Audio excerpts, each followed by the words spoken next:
I have no storage left on my laptop. That is not good. Oops. Yep. Yep. How's it going, man? Good. How are you? Good. Alexa, You volume. look. Alexa, order me toilet paper. Oh, now I can't hear at all. There's something wrong with the lights. I look like a zombie. And I look very dark. I look dark? Oh, you look dark. Yeah. No. What am I doing? I have a light. Oh yeah, you've got the nice light. I can grab mine, but it's No, you look actually you look absolutely fine. it's because I of mean, this light here. It's like a shadow. it's still your face, but you can't do anything about that. But the light looks good. Thank you for putting that so delicately, by the way. I need to hide my background somehow. Here's what I'm gonna do. There we go. There we go. Yeah, the light above me kind of screws up, so messing with this. There we go. To be honest with you, you look perfectly fine. I'll screenshot this so you can see it. Are you gonna draw like a mustache and other stuff on it? I don't have time to do that. I deal with a kid enough. This will be a fun I'm excited. This will be a really good drams, a small group. So it's basically Olaf and friends. But no, I still haven't tasted the last tasting we had. That was back in January. Those bottles are in the house unopened. Which one was that? The Tininik? No, that one I had. It was the one after that. Oh, Diageo probably. Yeah. Oh, yeah. Those are fantastic. Yeah, I texted you what it looks like, and it looks fine. Oh, I gotta turn you off from being blocked. Hold on. I'm joking. I didn't get it. I think something's wrong with my messaging. I probably. Oh, you know what? That is true. I don't get multi. Look, it's Olaf and friends. Look, this is it. Is this it? It's just.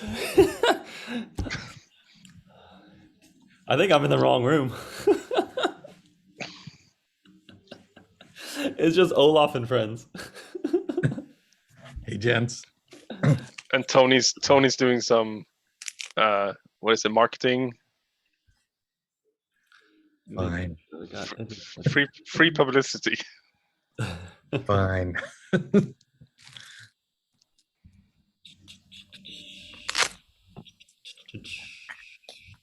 Olaf, how are you doing? You're muted, but we got it. We got it. Horribly? No, I don't think. We got it. All right, here. Let's see here. By the way, can you hear the AC from me? Okay, no. Good. You have the AC on? Is it hot? It was 81 degree in my room. It was like 71 here today. Oh wait, you're in New York. I mean, you're in Manhattan. Yeah. Our building is. It's a delay. Yeah. If it's cold for a few days, it's really cold, and then they crank up the heat, and then it finally warms up, like in time for the warm weather.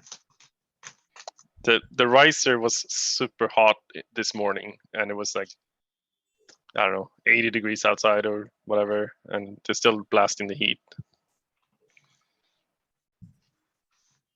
So there we go. Hey, Amanda. Hi. Good to see you again.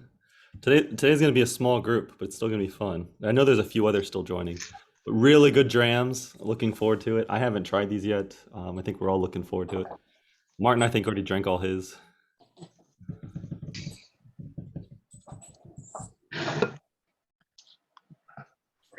And Tony joined. We haven't seen you in one of these for a while. Actually, I don't think you've ever joined one of our tastings, actually. I do think this is the first one. My wife's in Korea, so I can do whatever I want. And you chose to spend it here with us. Thank you.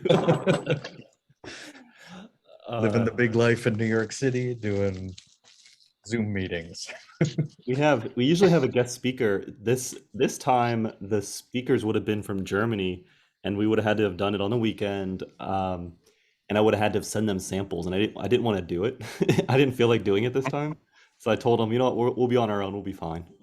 And I did ask him a couple questions on like some clarifications. We'll circle around on those, but should be fun. So we're gonna have to listen to you for 3 hours. No, this is gonna be a fun hangout. Actually, I enjoy it because we just did this rum and cigar event in Jersey, and I spoke for like I don't like to speak a lot, but I spoke for a long time on all the different drams and everything. And as you know, it gets a little loud when you do an in-person tasting. So then I had to like talk over everybody just to get through everything. So I like it when I don't have to present. I'll share some notes on the bottles, but this is gonna be more like a fun hangout. And thanks to everyone for buying a set. I know they were pricey, but they should hopefully be worth it. Some rare stuff here. Most of these sold out really quick, but a couple of them you can still get, but they're really tricky to get from Germany. I definitely know there's a few other people joining, but Are we recording right now? Yes. Oh, I can turn it off okay. if you're gonna say a curse word. No, I was more gonna ask a question that you're not allowed to answer if we're recording. Why? Here. So Definitely a Talisker, definitely a Glenmorangie. The only one I don't know is the Secret Speyside. I'm pretty sure it's Glenfarclas, and that's what everyone keeps saying, but I never confirmed it. So we'll see. We'll see. But yeah, you can ask that question. I don't think that one guy. Actually, if you go back and watch the Diageo, I think Amanda, you were in that. Martin bought a set, but he never watched it yet. He shares a lot of stuff he's not supposed to talk about, so he doesn't care. It's like nobody watches our recording, so. Harold, we haven't started yet. Okay, so for all of you guys, we can. This isn't my decision. We can make this. We have 7. The lineup we can go through any which way. Here's what I laid out. You guys tell me what to swap. So I had the North of Scotland, which is technically a bourbon barrel. It's not a sherry. It's just really old. As far as I know, I can double check that. Then Clynelish, which is light. The Secret Highland Glenmorangie. Then the Mortlach 22. Then we start getting into actually we could probably swap those. And the Secret Speyside 28, so we can move that around. The Talisker, I think, has like a little bit of peat. And then the Bunnahabhain, I'm pretty sure has peat. I have not tried these though, but I'm pretty sure that's how it lays out. So if anybody else has tried them, or if you have any thoughts, tell me what to swap. This is hey Harold, good to see you. We haven't started. We're just kind of shooting the. Hey, what's up, everybody? So anyone have any changes?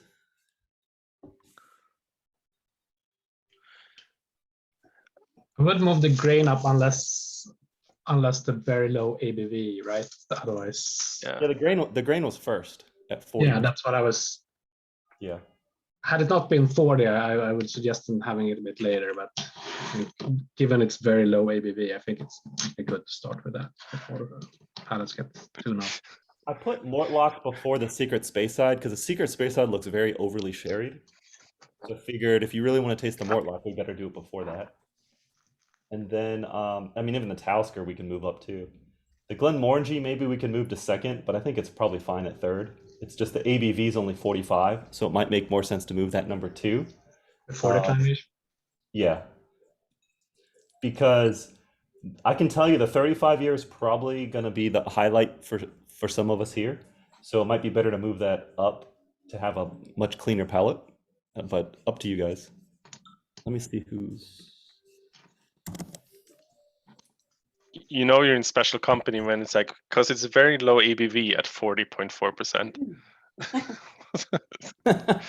As low as it gets. Right. Only 50-year-old grain too. Yeah. Are we doing the Talisker last because of the smokiness? I put the Bunnahabhain last. I haven't tried these. Has anybody tried them yet? I thought the Bunnahabhain has peat. I can find out actually. I'll check. I'll check my notes really quick.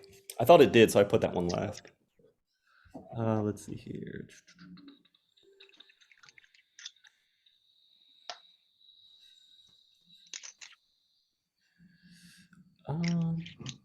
Yeah, Harold, we can swap that. Does anybody have any objections? Did you want to move the Just a Bunnahabhain? suggestion. No big deal. Well, you know what? You can't just say it and then. Okay, we'll cross that bridge later, but it's gonna they'll both be towards the end, I think, right? Okay. So I know what we can do. We can definitely pour the North of Scotland first. Low ABV, grain. I'll read a couple notes on this, as well as the whole set too. I mean, why are we doing this? What's the special occasion? I'll share all of that as well in 1 second. Okay, here it is. Bottle 2021, white label. Let me see this too.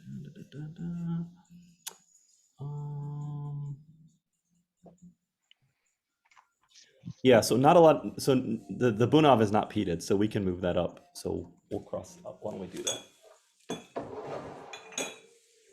Bunnahabhain and then Talisker. Okay, so oh, there's another person coming in. 1 second.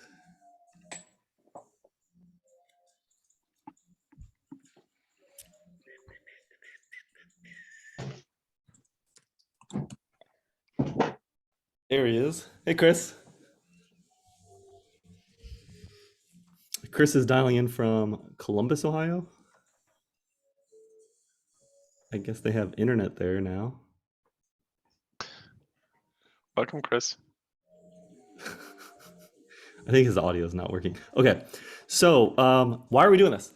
Okay, so I think you guys know a little bit. Maybe you saw these bottles, and I can certainly pull them up on the screen as well. I don't know if you're going to be able to see that, but these are collaboration with Sansibar Whisky. Sansibar puts together some of like the greatest bottlings. They have really good access to, or they have good access to really good casks, and DeinWhisky or DeinWhisky, there's probably a better way to pronounce it, is a German online shop. They have really good whiskey. Unfortunately, they are like really tricky to get bottles from, and sometimes there's customs and other stuff. And I've been talking to them for a while about doing something. And what I told some folks earlier was we usually have a guest host, but it was going to be really tricky to do this with the time zone. But then also, they didn't save any bottles for themselves, neither Sansibar nor DeinWhisky. Like I asked both of them. Neither of them saved bottles. They tried to sell everything.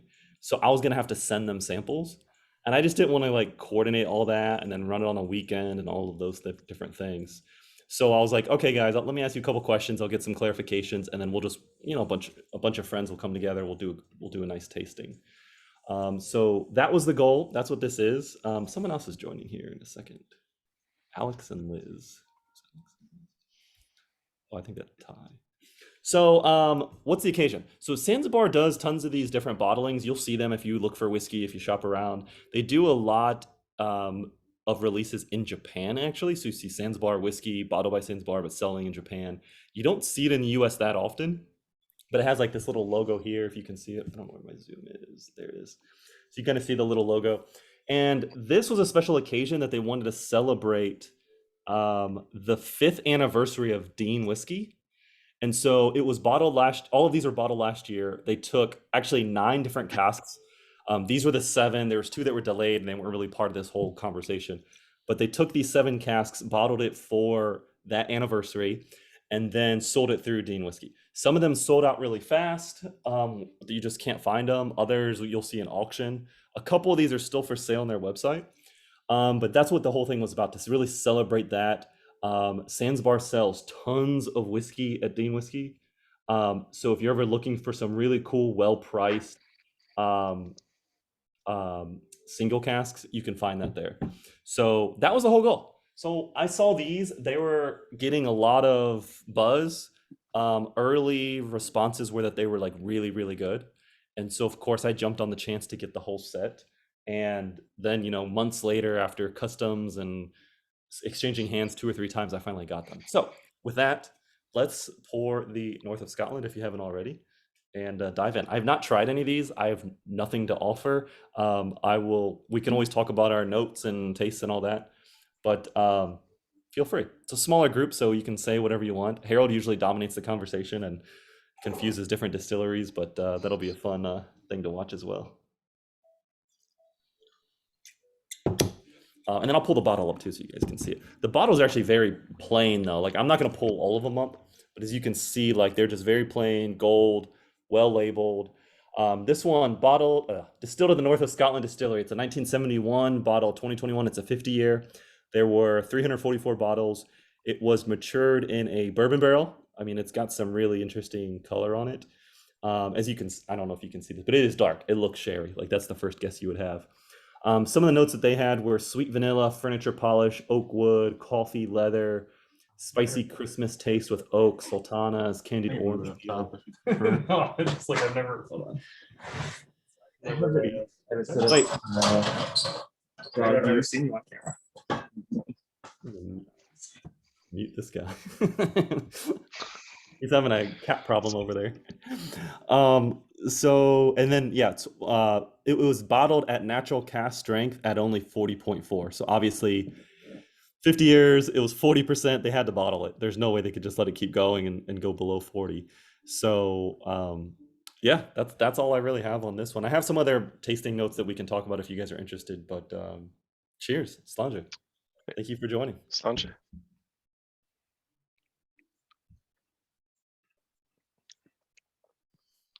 And you said furniture polish was one of the tasting notes? Furniture wax. There was polish, yeah. Furniture polish, oak wood, coffee, leather, furniture wax, leather and brown sugar, vanilla, cappuccino, orange marmalade. Those varnish and oak is my classic notes on grain of this age. So I can definitely. So Olaf, isn't this your favorite grain distillery? Yeah. So what do you think so far about the nose and initial taste, initial thoughts? It's good so far. No, I like it. It's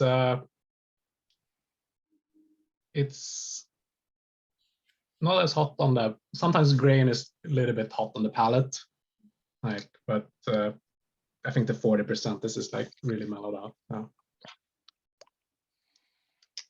I will definitely have that varnish okay, but I can see like the sweeter side also. It's like chocolate and coffee.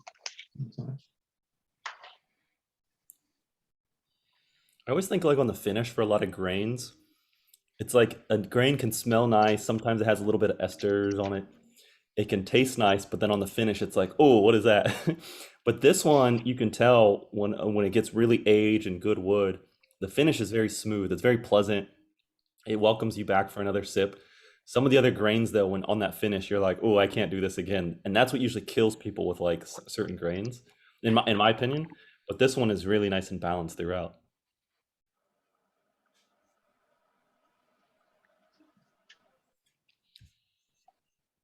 Olaf and I are actually working on a grain tasting. I don't know where we settled on. I don't know if we were settled on a Scotch Malt Whisky Society grain tasting. I think that's what it was, but to be continued, coming soon. Can go either way. I think it's depending on what people are willing to pay for finer grains. If you want, I don't know, 6. Grains are supposed to be cheap. Yeah, they are cheap, but if we can all go in on like the. There he is. There's Chris and Alex. You guys can unmute yourself. Yeah, sorry about that. I muted you because your cats were all running around. We're late. How far behind are we? Did you guys just smoke a doobie? We just started, and so I'll to catch you up. We're on the north of Scotland, and we'll go to the Clynelish next. I'm glad I poured 1 ounce samples. That's plenty to share. And hey, Alex, I think we've met before. Hey, yeah, it's been a long time, but So you started on the 50-year? Yeah, because it's a lower ABV. It's the only grain. It is all ex-bourbon cask, so there's no sherry, there's no peat. It's a softer palate. It's hard to go from a higher ABV back down and have it really like get the full flavor and the taste and the senses and the aromas. So that's why we started with that one. That's a good question. Usually people are like, no, start with the young and go to the old. We actually go from the old to the young because the young is usually more ABV. So that usually means that they use some crazy cask to mask some of the youthfulness of it. So we actually kind of are going backwards in age. So that's a good Well, one. I think also other tastings, like if you have, say, 10 bottles and the grand bottle is like the last one, it's a 27-year-old super expensive bottle. After 9 tastes, you can't really taste the 10th bottle. So you probably should start with a nice one first. Exactly. I've realized in-person tastings, the best bottle has to be about third or right in the middle, because right after that, people start leaving or they start talking and they start getting drunk. And so if you want to get to the nice bottle, you got to do it not at the very beginning, but right after that is a perfect time.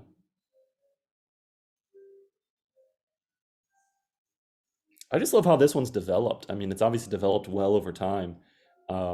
If anybody here has had other grain whiskeys, you know that they can be a little harsh sometimes, but relatively smooth. This is also 50 years, so you might want to save some in your glass before downing it all and let it kind of sit out for a while.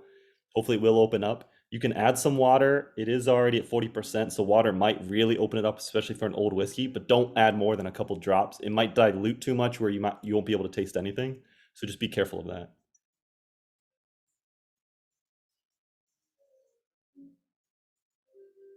Olaf, what are some of the typical north of Scotland character?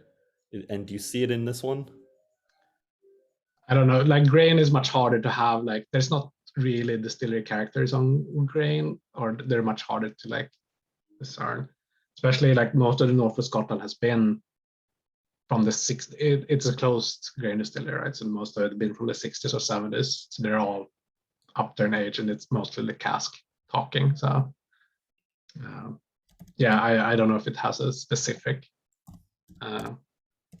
character. I think there's other distillers that maybe a little bit easier to discern. Like in the Gordon, they have always used like maize as their base, so it tastes a little bit different than a lot of grain distilleries use wheat. But yeah, can't really tell. For me, grain whiskeys taste a little bit different, but I could also think that this would be a blend. Yeah, I can see that. Yeah, because the grain, like you'll notice when you taste it, it's like, whoa, this is different. This tastes, it's kind of like the bourbon and the Scotch had like a child in some ways. But then if it tastes good and it's really balanced, it's like, oh, this is probably a blended whiskey. That's a very good assumption. What about you, Amanda and Tony? What do you guys think? First dram? Thumbs up, thumbs down? I mean, I liked it. It's not like my favorite dram, but I thought the vanilla came through pretty nicely. The bourbon, like it definitely gave me that bourbon, some of the bourbon notes. So and I don't have a problem with bourbon. So I thought it was pretty nice. I tried it with a little bit of water. I think I prefer it without.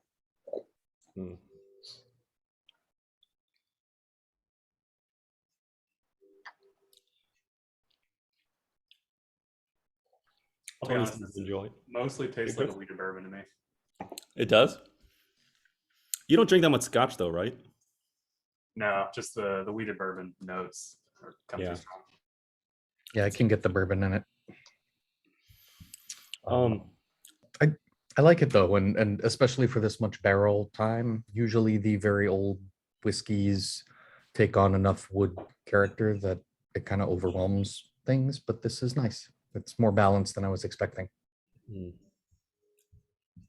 This I'm gonna get the image. So a little bit on the distillery. I'm not gonna go. This isn't like a master class. Purchased 1957. 3 stills, produced a lot of grain whiskey. It did not last forever, and Olaf might know better than I. It was closed in 1980. The distillery's directors died in the 70s, and then there's a large overproduction of whiskey in the 70s into the early 80s, and that's why we see so many available casks from that time.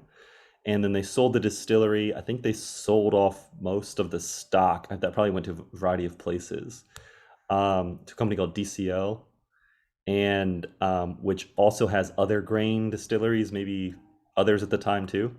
Right now, the distillery itself houses Diageo stock, so it's still being used. But it was only it was only making grain whiskey for a short period of time. It probably wasn't the greatest grain whiskey, but it made a hell of a lot of it for 23 years or so. So really interesting way they set it up. They also made Strathmore. Is that right, Olaf? Do you know the story? I think that's just a different name for the distillery. I don't think they made like it's not like a internal malt distillery that many of the other grain distilleries had. Yeah, I'm reading the Strathmore was the malt whiskey variety, but yeah, I think it was so intermixed though, because I don't think they were ever selling it strictly as that, but they call it whatever. Okay, where's the image here? And so the last thing I'll pull up, here's the bottle. I'm not going to pull up all the bottles. They all look exactly the same, so you guys can kind of see. Sansibar always gets artists to draw. This one was done by, I gotta look up his name. It was Ronnie something from Britain, who does a lot of their labels and does a lot of other types of labels too. So you'll see some really like, not cartoonish, but like almost anime, almost historical cartoon. There's a lot of different classic art that they use for their labels. So that was kind of cool. Shall we pour the next? So did we decide, are we going to the 35-year Glenmorangie or the 25-year Clynelish? I just poured the Clynelish. Okay, that's a win. There you go. Decided.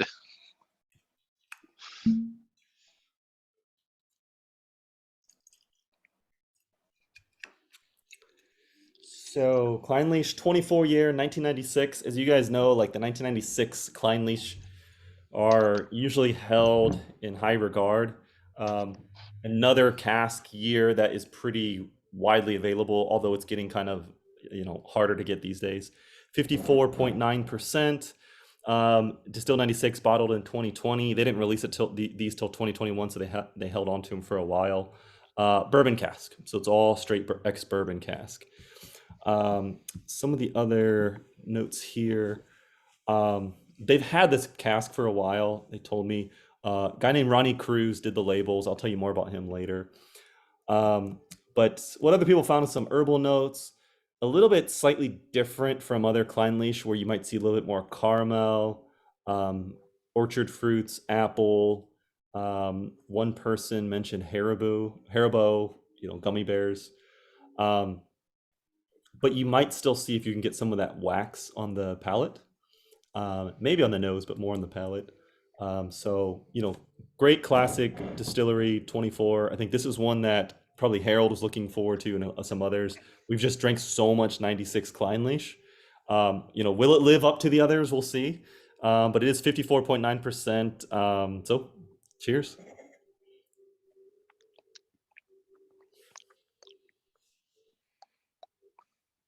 And Chris and Alex, I don't know if you guys drink a lot of scotch, but this is more of a classic scotch that once you get into scotch, you have Clynelish for a couple times, you're like, whoa, this is amazing, because it's very light, it's a little bit delicate, very fruity, it can be waxy. It's something that you can drink all the time. It's not what people know about scotch, where they think, oh, it's like a blended or it's like peaty and smoky. This is like the complete opposite.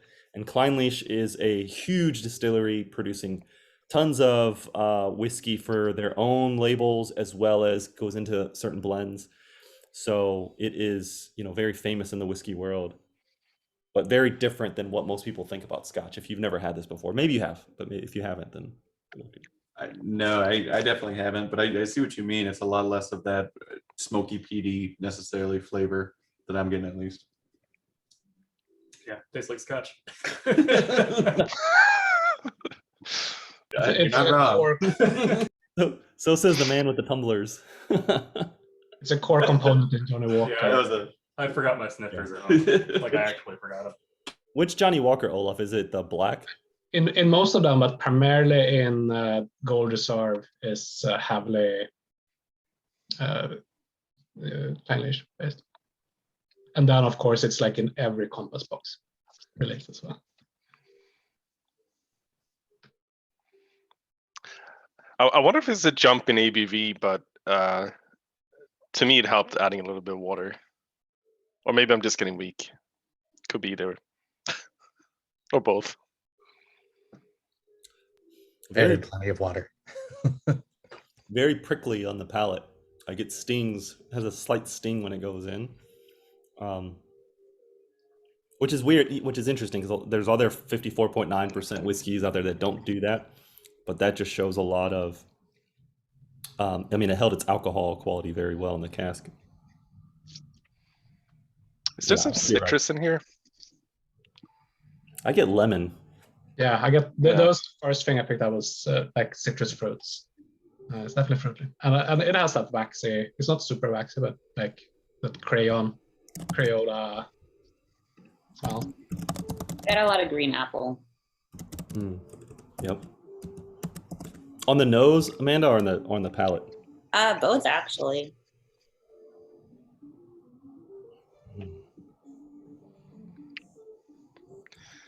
I also wonder how much is suggestive, because like at first I thought it was basically lemon on the nose and lemon on the taste, and then Amanda, when you said green apple, now it's lemon on the nose and then the green apple.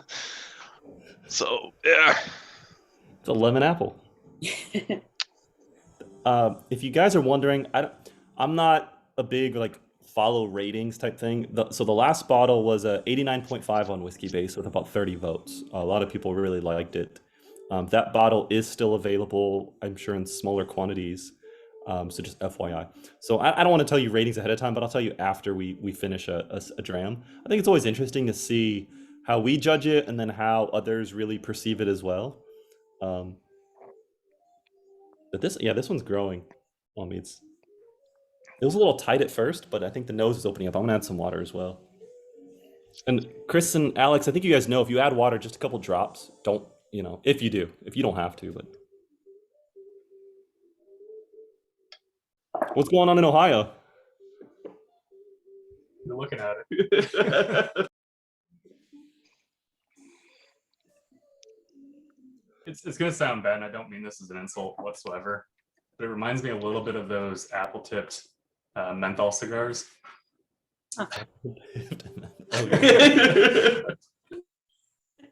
I mean that in the best way possible. It's nostalgic. I didn't make it. You can feel any which way you can. It's funny. It's like usually when there's a tasting and you bring in so usually you guys haven't done, I don't know, Chris, you did one of these before. Usually we have a guest host and it was complicated why they couldn't be here. But when you have a guest host, you do have to be a little bit respectful and you can't say, but I'm always honest too. I'm like, there's some whiskeys everyone hates and I'm like, I like it. I think it's pretty good. And then other whiskeys. I mean, I like it, but I also liked the apple-tipped menthols. Oops.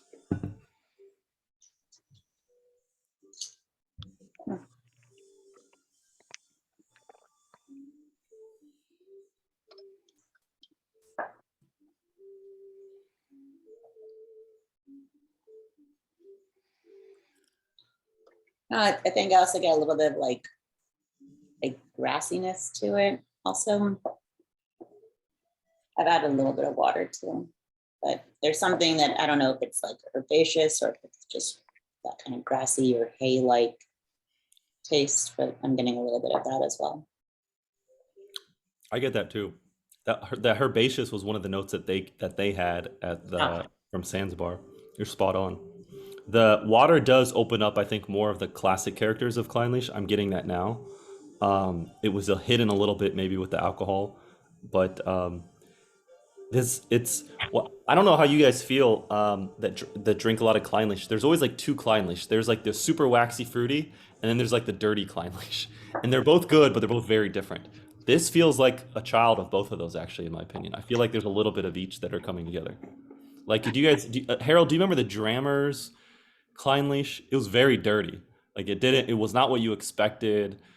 It was good, but it was not a typical like what people look for in Clynelish, that waxy, tropical, fruity stuff. Yeah, I found that the bottle really opened up over time too. I have about a third of my first one left. I'm gonna taste a sample of it again tomorrow with a tasting with friends, but it's definitely from, we didn't get too much cask information with that one, but it was a lot of had to have been refill bourbon on that one, so you definitely get more of the spirit. I find that the ones that have a lot of first fill bourbon with the Clynelish, that's where a lot of the variance happens, because you're either getting a lot of the barrel or you're getting not much of the barrel. That's why they sold it off to independent bottlers.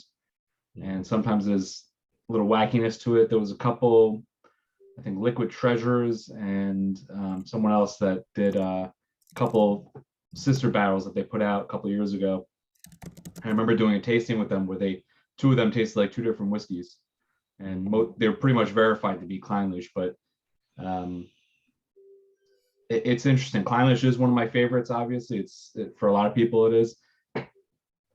I find the better ones have a little more leniency towards like the tropical fruits. Similar I like from those 96 Ben Nevises. That waxiness, of course, the chalkiness. But with these, it's similar. It's funny that you say there's two Clynelish. My description of it is the full flavor waxiness ones that you get. Orchard fruits, citrus, typical Clynelish stuff. And then there's you say dirty, I say just straight like citrus, hand soap, musty, grassy, like Amanda was saying. Yep. There's sort of that one. But that one I find like the Drammer's Cast sort of opens up over time, and you get a lot more of that really nicer notes on the Clynelish. So that's why I let this sit as long as possible. Everyone was diving with the tasting notes, and I was just sitting here waiting back, hearing everything that I knew I was going to expect from it. I'm like, all right, it's a typical Clynelish. And I finally took the first sip, and I was like, all right, it's good. It's a little hot, so water is definitely my recommendation with this. After water, the nose is like straight Clynelish now, like the fruity kind. But also, Harold, every time you talk, you're supposed to say Enterprise. You look like you're on like a spaceship. Oh, sorry, I'm not a nerd. I don't watch Star Trek. Looks good. I don't either. That's as much as I know, actually. Just a whiskey nerd. That's all I'm going to say. I don't want to take over the conversation. Trust me, you will. You will. As time Hey, goes you got the distillery, right? There you go. A good start for now. Of course, when nobody from the company is here to watch. We missed you and everyone else at the Rum and Cigar event. I think you guys would have enjoyed it. We flew in a cigar roller. He's actually from Cuba. I think he's floating around all the different states now doing things. And he hand rolled some cigars for everybody. And we had some good rum. But we'll do more things like that. Now that everything's kind of getting back into person, we'll do things, especially in New York, but hopefully in other places like DC, Amanda. And I don't know about Ohio though. It's a little interesting there. You gotta bring the cigar rollers there. Every time I go to Ohio, there's that Westerville cigar bar that's really nice. You got to meet us up there sometime. It's a lot of fun. I don't even smoke cigars. Did we say the Glenmorangie is going to be next? Yeah, the Just wanna get 35-year before now. Secret Highland. Yeah, Okay. I'd say let's do that before we get into the others. I mean, we could push it off if you guys want to, but I think at 45%, it's better to do it now before the others. So if anybody has any final thoughts on the Clynelish, I'm a fan. Whiskey base 88.59, 59 votes. Mixed feelings. People that found. I resonate with the hay note. That's what you had, Amanda. Like that grassy. I always think it's like hay. This isn't straight hay like others, because hay can get that fermented hay, that funky hay. This is not that. It's more of like a fresh, dewy type hay. Yeah. That's really nice.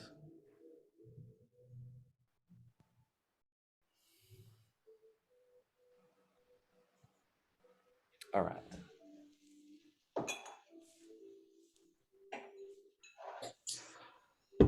I went to a tasting yesterday for the Scotch Malt Whiskey Society, and Olaf, you would appreciate this. It was like 30 minutes in, hadn't even got to the first dram. It was like, all right, we got to get this thing moving a little bit faster. And then an hour Actually, one of in, the it was reasons like, I didn't push for a ticket, I know like Charles McLean is a really good whiskey writer. He's one of the best. But he talks a lot, and like his tastings it's just him talking a lot. and then he'll take a cigarette break, and then you're like, all right, guys. All right, the 35-year Secret Highland. Just if you guys are pouring, but yeah, it was interesting, and I don't know anyone else. Nobody else here made it, but they did that tasting coinciding across the country. I think like 4 or 5 different tastings, and I think no, did they do that? No, because Charlie's doing all of them, so they're doing it like all this week. I think, right? That's probably what they're doing. But yeah, but at the end of the first hour, we got through like 1 dram. It was like, guys, we gotta get through this. So hopefully this is a good pace. You guys tell us slow down, speed up. But the nice thing with some of the first 3 is they do appreciate some time in the glass. If you have extra glasses, unlike Chris and Alex, who are like drinking without even cleaning out. We're in a basement here. We're doing okay. Are you in your basement? No, So if you can leave them out, it's kind of cool to go back and nose them. They kind of will stick out. So anyways, okay, 35 years Secret Highland. This one is really interesting. This is the one that got me convinced to purchase the set, share the set, all of that. I knew it was going to be good. You just don't see 35-year Glenmorangie specifically independently bottled, and then specifically 1 cask, especially in bourbon, and you especially don't see it at the price that it was. Usually, if Glenmorangie releases it, this is like, I don't know, a $2,000 bottle. I have no idea. You just don't see it that often. So Glenmorangie, when you try it, it has a very specific note. I don't. Olaf, you help me out. It's not pear per se, it's apple, right? It's like apple, maybe apple pear, but green apple / pear. Glenfiddich is more like pear, straight pear, but I always thought Glenmorangie had that like apple pear in most of them. So if you guys go to a bar and you get Glenmorangie, you might not get as much of it on the 10 or some of the other ones that are at lower ABV, 40%. But their classic character that they base everything off of, then they water down or then they blend or whatnot, is usually that orchard type fruit character. So hopefully you can see that here. It is 1985, 45.8%, 35-year, only 178 bottles, and it was only matured in a bourbon cask. Some of the notes that others have had was honey sweet, some wax. It definitely takes some time in the glass for the nose to come out. So again, if there's one that you're going to leave out there to let sit and then come back to, half an hour from now even, this is probably one of those. Some tropical notes like papaya, maybe even some melon, which is, I don't think that's as tropical, but see if that comes out for you. Honey, peach, vanilla, those sorts of things. I was expecting some more like, since it's older, maybe a little bit more wood influence. So not just vanilla, but if you can start to get some of that, maybe tobacco and maybe white pepper, maybe some herbs, stuff like that, that the wood might have contributed over time. That's always fun to see if you can pull that out. But yeah, cheers. Let's dive in.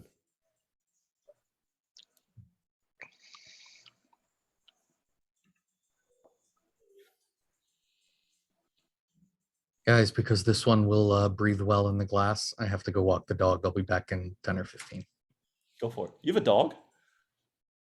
Oh, I am dog sitting for a friend, but for a while. The family got called back to Japan unexpectedly, so I have a dog until July, basically. Oh, I think you told us. That's right. So I'll be back in a little bit. Thanks. Don't do anything too fun. Okay, now we can start the party. Let's pull everything out. The nose is really nice at first glance. So I just nosed it. First glance, really nice nose. I'm gonna say this is the best nosed Glenmorangie I've had so far. They're independent bottles. I'm still waiting for that one to hit me. You know, I feel like they sold off so much stock that maybe they didn't want to bottle themselves. Maybe they thought the spirit was too strong.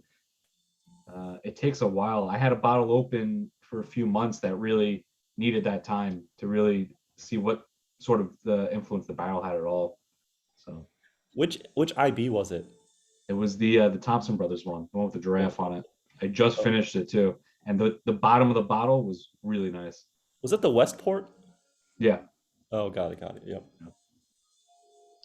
The Scotch Malt Whisky Society Glenmorangies, we haven't. There's a couple newer ones, but the older ones are all dynamite. I haven't had a bad one yet. I don't know, Olaf, if you've had some other ones, but they've all been straight money. Like whatever they cost, they're worth probably twice that just in terms of quality. They're very, very good. And they're so different than anything you can usually find with Glenmorangie. So it's like, I love Glenmorangie, but the stuff off the shelf, I don't really care for that much. So those are just straight money. Even like the 10, 11, 12, 13-year-olds, they're usually really good. Yeah, the ones I've tried have been really good. Regret not buying more when they were available. When they're like $40 or $50. Or had like the same price as everything else, right? They had a very strict linear pricing back in the days. So they didn't differentiate between distilleries. I typically find Glenmorangie very easy to drink, and it's the same with this. It's kind of just slides down, and but it doesn't have any overpowering flavors, but it's pretty complex yet, even though there's nothing that really sticks out or overpowers. Since you started talking about pears and apples, that was like the first thing I could only smell for the first minute, just orchard fruits, like overripe apples, apple peels and stuff. But now, like more, some of the tropical, like maybe peaches more. And then it definitely has like an older complexity and some like lacted like creaminess to it as well. I was getting more of like the papaya and like banana, I guess, and like definitely melon on the nose. And I feel like when I taste it, that I'm still kind of getting, I guess, slightly more tropical or mostly the same fruits. I'm getting like those flavors, but the green apple, I feel like is kind of coming in underneath that for me, especially towards the finish. Like it's just like maybe it's also a power suggestion that you mentioned it, but for me, most of the fruits I was getting were the other ones that you mentioned. Before you had mentioned them, I was thinking similarly. Yeah, next time I won't mention those ahead of time. That's what we're gonna do. But I agree with all those. I got the papaya.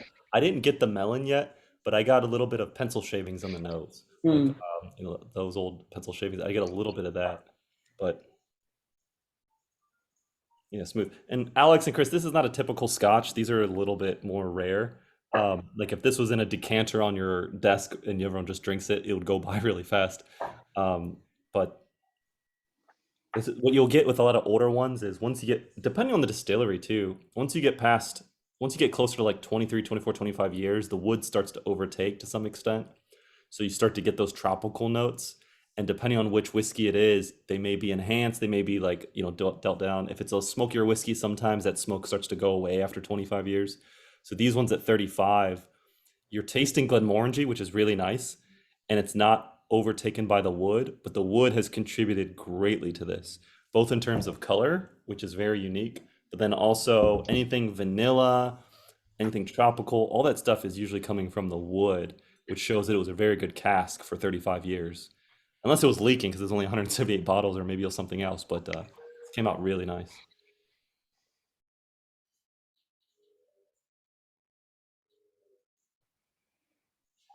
Are you even drinking this whiskey or are you drinking Willet? Are you drinking Weller? There's not much of it. So. He's got a side Weller going on,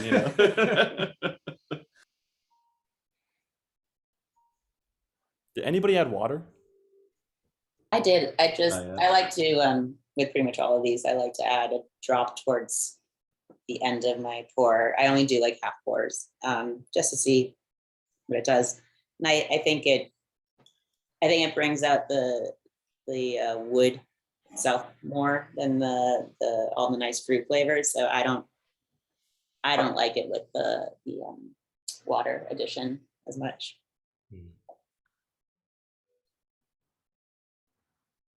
Yeah, I just added a couple too, just the same as you, just to try and see if what happens.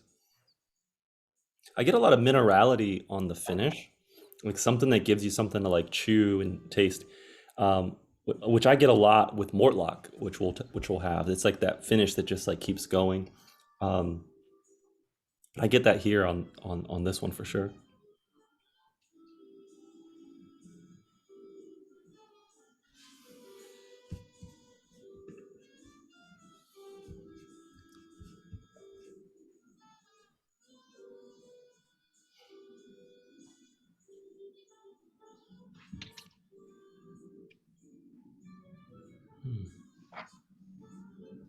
Mm-hmm.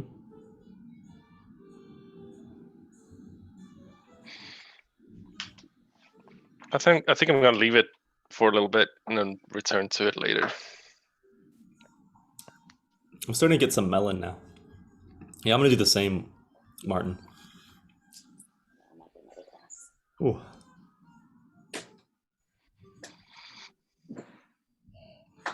So this one on whiskey base 91.03, 67 votes.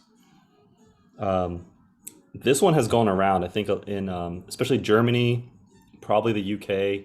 Enough bottles went around with a lot of tasters to get some, drams and ratings and stuff like that, just to gauge how people think about it. I think early on it was the one bottle that actually it was the second most desired bottle after the Talisker, so it sold out really fast. I was very lucky, and I got one of the last few before it was gone. And so yeah, it's just it's a rarity. It's very unique. It was bottled in 2020, and again, they didn't sell it till 2021 because of COVID and all that stuff. But I also like the fact that I don't believe, and that nobody made any mention that it was re-racked or anything like that. I mean, it was a true single cask that was sitting there for 35 years. And more, I'm just seeing a lot more of the older whiskeys. They've always been like re-racked or finished or something else. And I think to some extent they don't like to say that up front, where you have to kind of dig for it a little bit. But this one, being a single cask, is really quite a treat. Also interesting because most of the single casks or the older stock that they put out in the past 10, 15 years have had like really expensive wine finishes, which I always ask the question, like what was up with their older stock, like their 70s, 80s distillate or barrel program that they wanted to finish. I know, Dr. Bill loves a good finish, but when you're dealing with 30-year-old plus Glenmorangie, why would you play around with it if it was so good? But yeah, you're always asking the question if it's re-racked or not, or if it's two barrels that were re-racked after 5-10 years. Is that really a single barrel, single cask? Very complicated. Yeah, and Sansibar must have bought this from somebody, because if you look at the different IBs, it's James MacArthur, Scotch Malt Whisky Society, which does not have many left supposedly. Maybe they bought a lot. That's it. Then the other ones that you're talking about are like the I think are they Teaspoon, the Westport? Yeah. So in terms of just straight, which makes it a completely different whiskey basically, but in straight Glenmorangie IBs, there's just not a lot. And the James MacArthur, there's only one of those. it was in the I think it was in the Malt Mill collection, Olaf. It was like the Malt Mill and then the Glenmorangie MacArthur minis, and that was it. Yeah, the minis are rebottlings of real other bottles, so it's not really doesn't really count. I mean, so it's basically only the society, and that was during the time they were owned by Glenmorangie. So and this technically is not a Glenmorangie, it's a Secret Highland, so there's a lot of those out there, but I don't come across them that much. I don't know. I mean, maybe I'm not thinking about it, but I just don't see them that much. They don't put their name on IBs. That's why it's a Westport. That's why it's Teaspoon. But yeah, I haven't seen it. But even like Secret Highlands, they're usually not Glenmorangie, right? Like they're everything, but they're not like unless some of them nobody knows, then maybe it is. But I think the jury's out. I think the Glenmorangie fans can pull it out, and they're like, no, this is Glen. So usually you find out eventually. This one was clearly that at the beginning.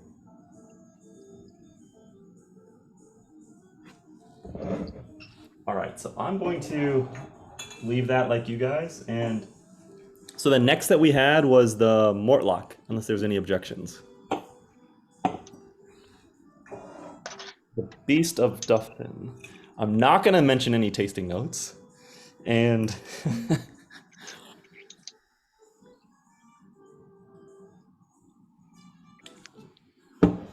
all right, so 22 year, 1998, 56.4%, as you guys probably have. This was matured in a sherry butt. I'll try to look up if it was, fully matured. 152 bottles. This one, oh, it was a single sherry butt, fully matured. There's no finish. And again, all these were from 2020 and then sold in 2021. I won't say anything about the tasting notes yet, but if you guys have had Mortlach before, I think everyone loves Mortlach. It's distilled 3.384. Olaf, what's the number? Three, something like that. More than triple distilled.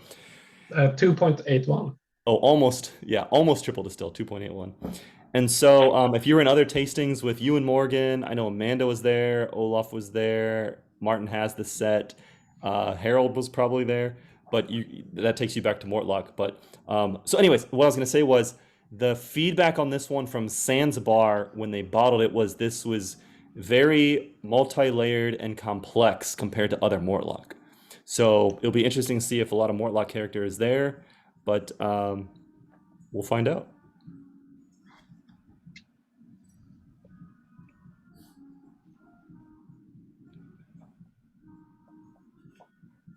Did they say what type of sherry butt?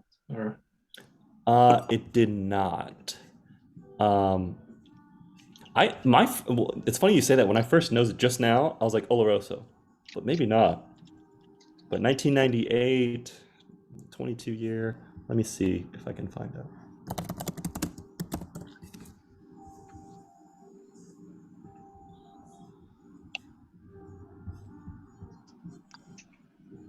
I could be 100% wrong, but I'm picking up some like bubble gum on the nose.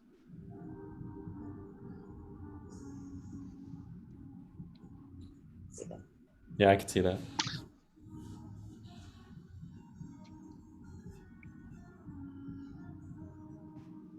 Yeah, for me, it's like pure toffee kind of smell. But then I'm getting the weirdest thing at the end of the nose is like almost like a gunpowder, or like there's something that Glue.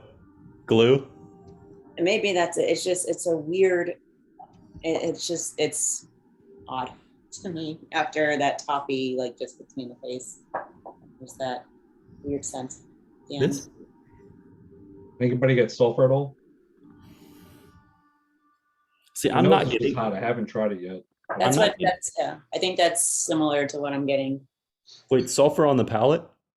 Not tasting. No. Oh, Yeah, I mean, yeah, me neither. I don't get sulfur on the nose though, because I know what you mean. I just had one the other day that had tons of sulfur. I'm not getting that yet. Oh, maybe a little. Now that you said that, damn it. Just because she said gunpowder, it's definitely hot on the nose for me, and it's not out of the norm for Mortlach to get like a meaty, funky, sulfurous note, I think that's similar what like Krigelicky.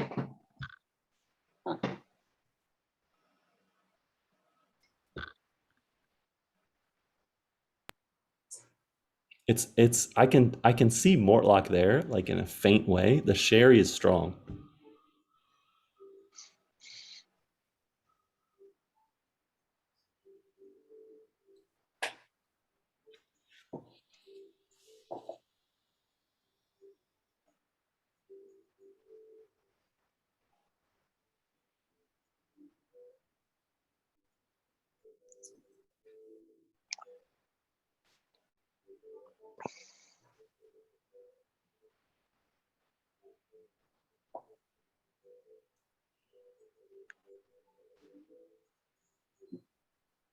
Yeah, there's a weird fruit there too. I don't know what it is yet, but there's a weird fruit that's in there. currants. Oh yeah, that yeah, that works. that could be right.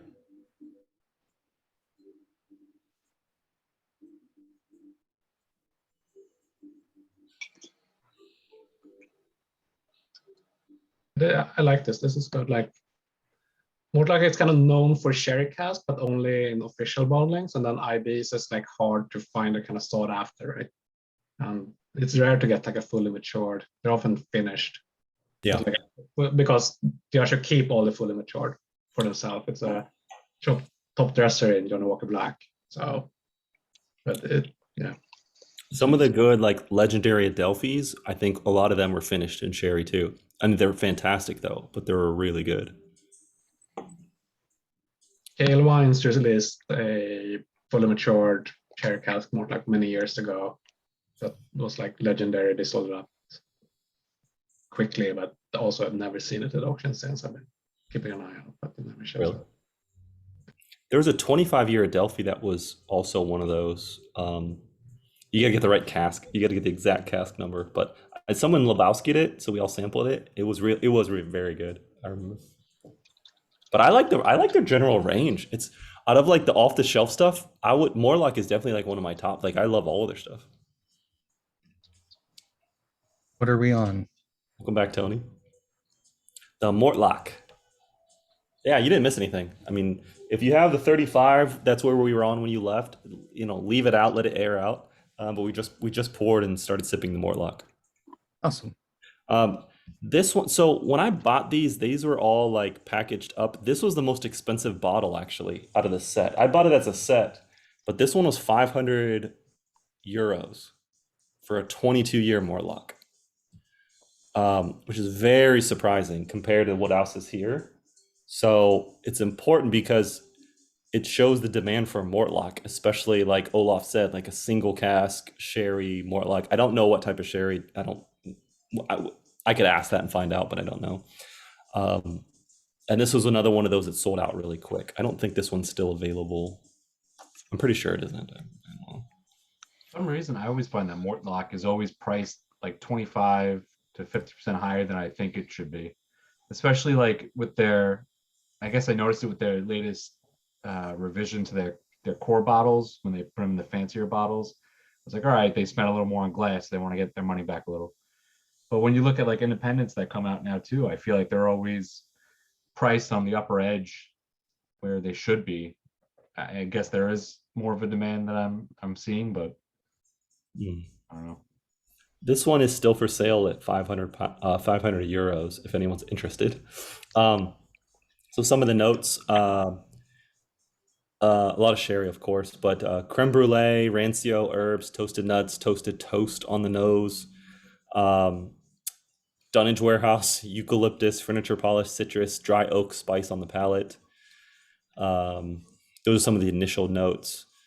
The glue, that thing comes out. Oriental spices, fruits, leather, tobacco, a lot of oak on the palate. Someone said a little bit of a bourbon-like aroma on the nose. So maybe there's something there as well. Maybe old Armagnac. It's really good. So far, all of these have been actually really complex. I think that's my takeaway so far. None of them have been like straightforward. They've all been really good, but they're all very complex. Like you got to like work towards it, you know, like it's not like here's what you get.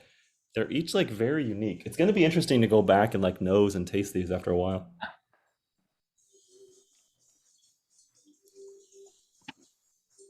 This changes a lot for me with a little water. Yeah. It's more pleasant that way. I still get it a little bit, but especially unwatered, got a bit of like a bacterial sort of finish, like a funk that I'm not always a huge fan of. But definitely complex, right? There's a lot here. I think that Mortlach funk, I get it too. I mean, that's their like that's what they're known for.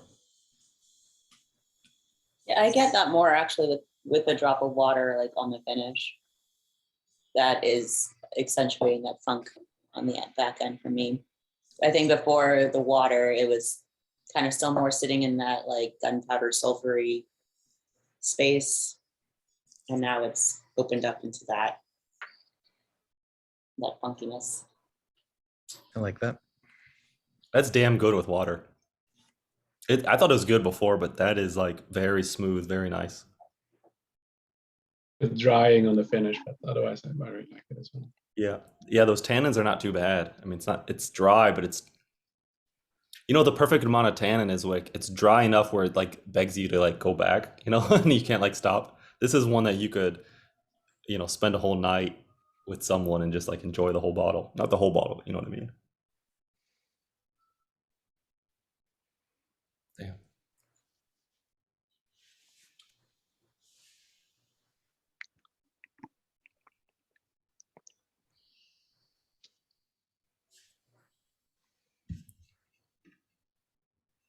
Oh, yeah. Anyone have a favorite so far? Does anybody have one that just stands out? Or are they all kind of like, I think I really just love the Glenmorangie. yeah. Yeah, like and also apologies in advance because even if we say it a million times, I will forget how to pronounce things. But I mean, I've had other bottles of theirs and some of the special releases and whatnot, and that one's just is much different than what I expect from that distillery. And I also appreciate, like, I feel like a lot of fruit flavor notes tend to be similar, like, you have your tropicals and then, like a pear, apple and whatnot. And that was just surprising to me. I haven't really had anything that tasted like the fruit notes that we got off that one, not nearly as often. So I think I like that one so far. Now, when we had our first sherry cask, it's always interesting to go back to the bourbon casks and really get the vanilla notes, and that green apples is like much more stronger. I think for me, we've actually tasted them in order of preference, in ascending order. No, in descending order. So the last one is probably my favorite, and then going down. Nice. Whiskey Sponge did bottle a Glenmorangie 35 as well. Maybe it was from the same cellars or whatnot. To put it in context, where was it? I'll come back to that in a second. But yeah, I could see that, Martin. That's about. Damn. Could also be what you were talking about before, how you should, like, it takes maybe some warm up before you get to a point where you start appreciating things more. So it's like the best bottle is somewhere 3-4 in. Mm-hmm. That was not on purpose. You guys had full control to change the lineup. And the secret is to start drinking other drams before the tasting, and then when you start the first one, you're already prepared. Yep. I'm a bottle of tequila in at this point. That's how I start every tasting. There you go. Chris said he had a little Kentucky tavern before we started. Is that what everyone else started with too, or? And some rum chata. Yeah, exactly. The OB, so the original bottling from Glenmorangie, they did a 41 year, they did a 34 year, and then everything outside of that was independently bottled, which is kind of all over the place. But the closest thing, which would be a 34 year, was 4,500 euros, and the rating was actually less than this rating if we were living in a rating world. But it had a Grand Cru Claret cask as a finish for 15 years. But again, like, that was, Glenmorangie has a really good cask management program, so I could tell I haven't tried that, but it was probably really good. But so this is this is right in that world of a really special rare whiskey.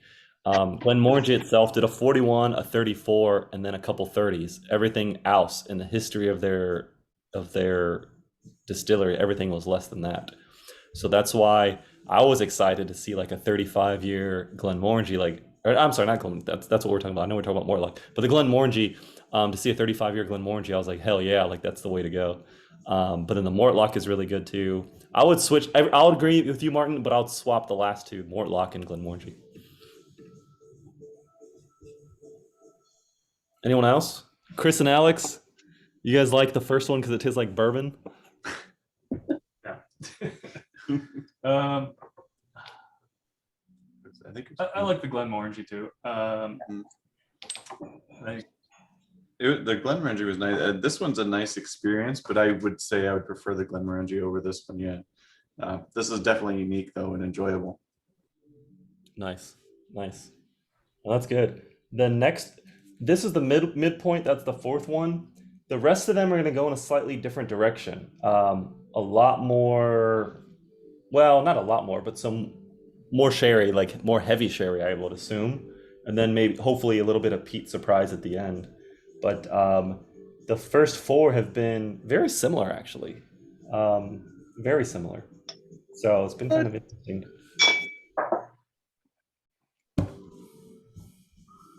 Not similar in taste and profiles like that, but similar in terms of complexity and then what they are in general. So shall we pour the? Oh wait. So I forget where we ended up. So I've got the 28th Secret Speyside, but we can swap. Did we want to swap that with something else? Already poured the Secret Speyside. Tony's Thanks, Tony, for keeping us on track. Yeah, I appreciate this. I was hoping for a. You keep 10-minute debate. asking like 2 seconds after my whiskey hits the glass. Like, I was expecting a debate, but then you killed it. Chris was causing too much ruckus over here. Which one are we doing now? 28-year Secret Speyside. Thank you. I'll try to keep it quieter from now on. So when you when you hear Secret Speyside, you kind of know what it is because it's usually like one of two, well maybe one of three, but usually it's like one of two different ones. And I don't know if Harold, Olaf, Martin, maybe you guys would disagree, but usually it's like one of two or three. And especially at that's one of one. It's just Yeah. exclusively me. it used to be just one. Which was, of course, Callan. Or, well, actually, you know what? That's a good point. You say one of one. I would say that used to be Macallan because that's what everyone was going at. But actually, somebody else might say no. That was Glenfarclas. Actually, just Yeah. I depending on. think it goes in cycles. I think if you asked that question like 20 years ago, what was Secret Speyside? A lot of it might have been Macallan. It Yep. depends who's selling, a large bulk at the moment. I found Glenrothes had a lot of Secret Speyside stuff out there in the past few years too. Yep. Glenrothes is one I've soured on. I'm not a big fan of Rothes. I got into it early, and then now it's just kind of like changed. But that's just me. I know it's a really good whiskey. I know that a lot of people like it. I think that all of the Secret Speysides I've gotten from the group have been Macallan. Oh, really? From like Lebowski or? Oh, really? Because I would say most of the ones that I got were like Glenfarclas. But that's what I'm saying. It shows you. It's like depending on where you like. It depends on the years, the timing. Because I only started buying that kind of stuff like probably within the last year. So I don't know, and I don't know who's releasing what, like from what period they bought it. So. Yep. I don't buy anything Secret Speyside. Anything Secret Highland I buy, but Secret Speyside I'm a little Secret Irish, Secret Highland. I always like. I am magnetically attracted to. This is a 28-year, 1993, 44.9%. So we're going down just a little bit. Which kind of makes sense for a 28-year. Distilled in 1993, matured in a sherry cask, 284 bottles. I think this, okay. So this one is one of those that's up for debate. They never disclosed it. So people have suggested that it is Rothes or Farkless. So anybody here can, certainly place a guess. I won't talk about the tasting notes or anything like that. But yeah, 28-year, single sherry cask, so no finish. Another great sign. I mean, that's home run. Yeah, let's dive in and see. And to my friends in Ohio, thanks for asking about the Brooklyn shooting today and if I was okay. But yes, I am. That was really crazy. We can see you're okay, so we didn't even appreciate ask. it. You didn't even ask. But no, it's actually not to bring that up, and I don't want to be it's not a downer or anything like that. But the Brooklyn Nets are having a playoff game, and it's actually not that close. It's like technically it's like almost a mile, half mile, or whatever. But it is it's just an odd station, and I don't know. Like Harold, you probably know a lot because you're in Brooklyn too. It's an odd station. It's like an industry city, like a Sunset Park, like around that area, and that's all commuters coming into the city. There's nothing else really happening at that time of the day. So really crazy that it was like that time, that place. Could have been Times Square. Could have been a lot of. It's just nuts. It was like the most unexpected thing everyone saw. Nobody died as of yet, and hopefully nobody does. But really, They really haven't odd. caught the guy. That's the weird part. Haven't caught the guy. No. They know what he And looks like. didn't they say he was like 5'5"? Yeah, they said he was stocky. They had a U-Haul description. It's Wait, scary to think how, of how today's tall world. is James again? Is it about 5'5"? Me? I'm not 5'5". Stocky. Like with you. Yeah. So I think they just named the person too. I don't know the name, but I'm sure they'll find them. I They mean, have a person of interest. They know who rented the U-Haul, so that's mean, their. the U-Hauls have like a GPS chip in it, don't they? Like, I mean, I think they do, but whatever. And then he used his real name when he signed. Like, come on.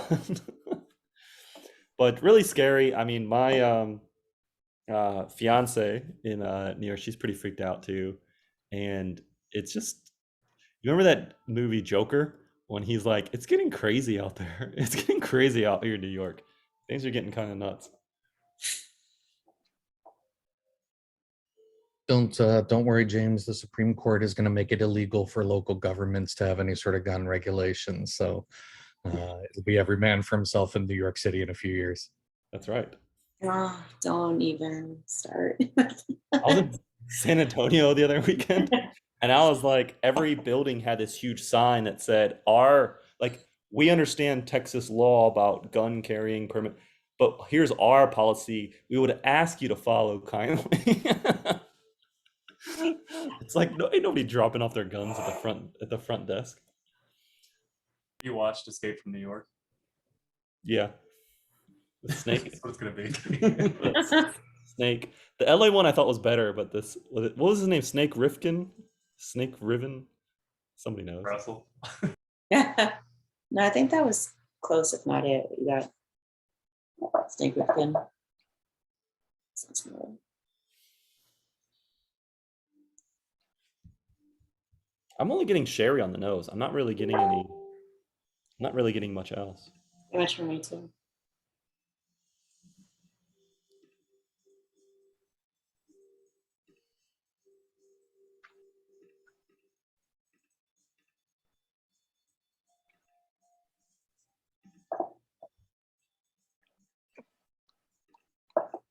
Too much.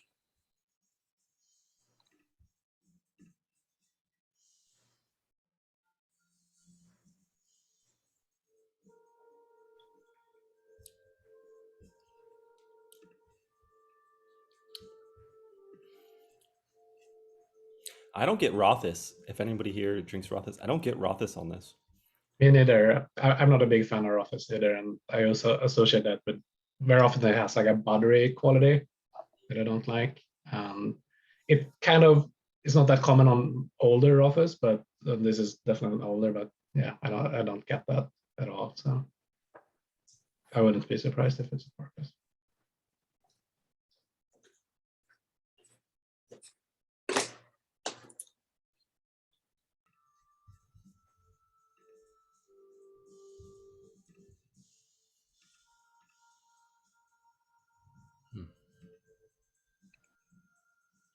I think I've had a lot of really good Secret Speysides. This one is really good. I think it's very heavily sherry focused.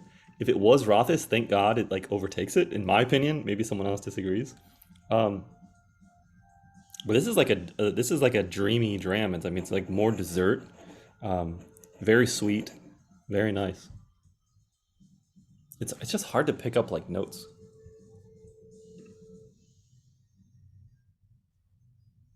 The ABV is just dulling it for me. It's tough sometimes after a few drams, especially once you're in the 50s, to dial it back down to the 40s for me. I'm still struggling with that. Yeah, I would agree with that.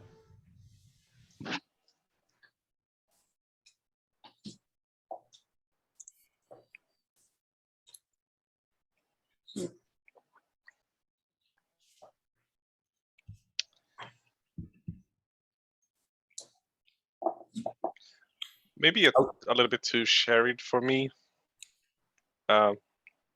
Still good, but a little bit too heavy. Yeah. Yeah, that's, Well, this I is don't Too close. know. Sorry, go on.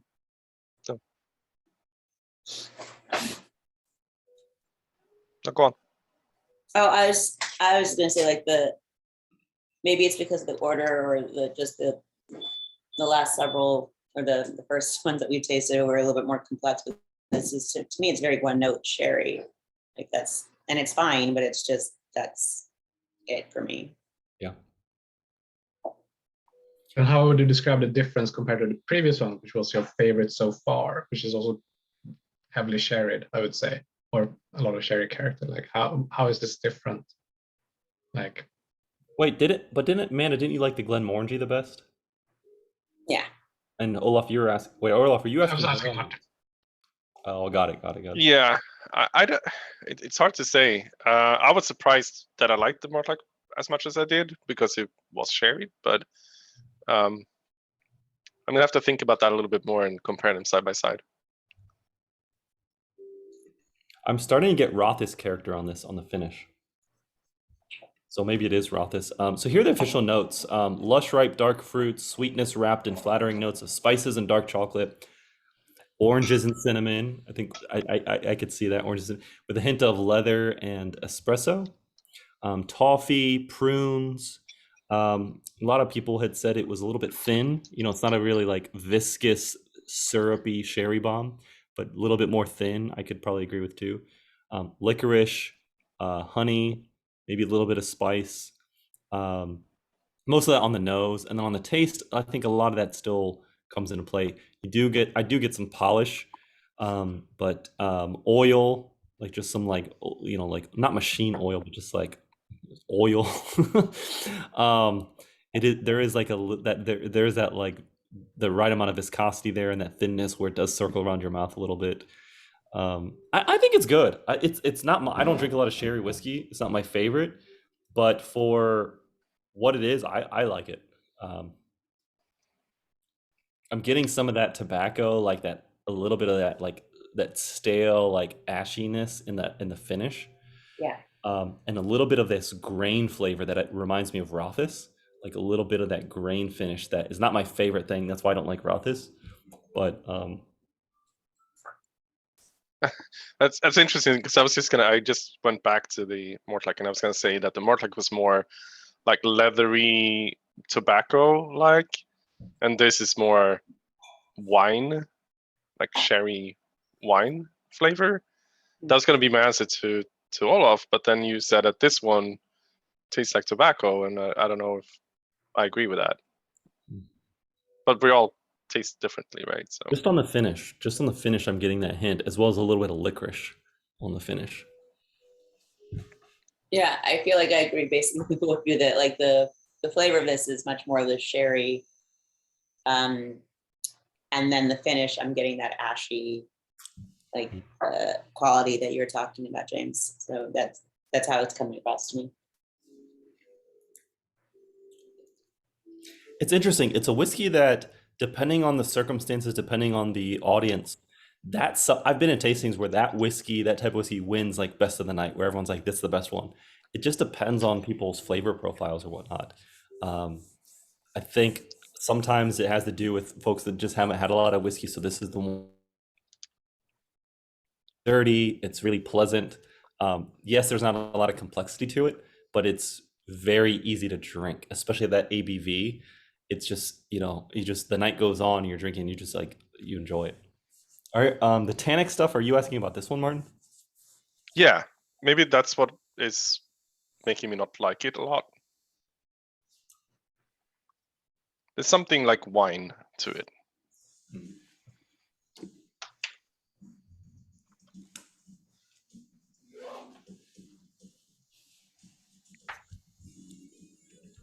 Yeah, I could see that.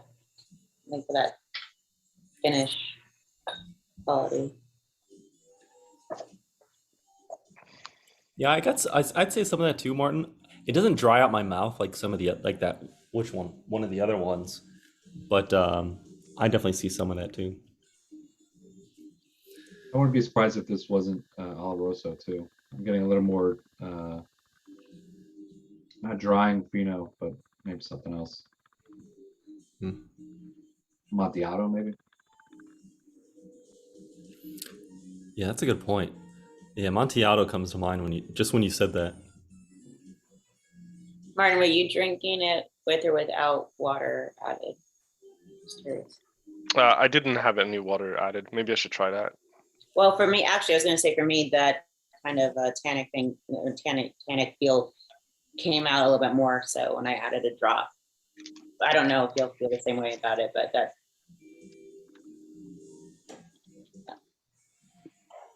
Just going back to them, the Clynelish smells like cotton candy, like perfume, cotton candy perfume. Really interesting. So to stay on schedule, we can start pouring the next one, which would be, I think, the Bunnahabhain. Is that what we decided? And I will be right back. Ask Tony which the next one is.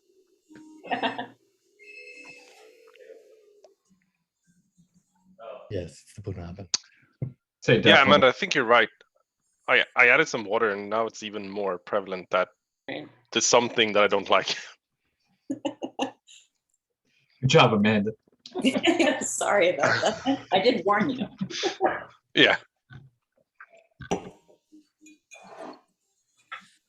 Tony, was it the Bunnahabhain? Yes, sorry. I was going to say, I hope so, because I started pouring it already. I gotta take a 2-minute break. I have someone at the door, but I will be right back. But you all please enjoy. I'll be right back.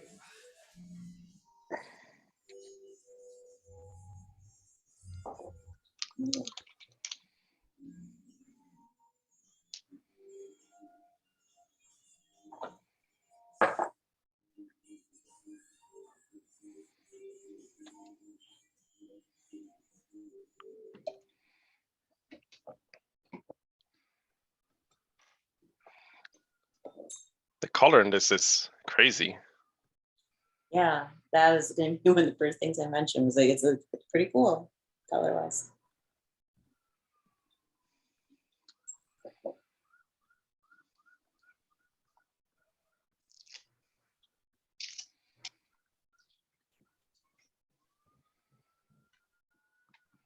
I think Sansibar has a lot of good Bunnahabhain casks, especially in this like younger teens to older teens range, because they put out a lot of those batches. I don't know if anybody's seen in the German markets.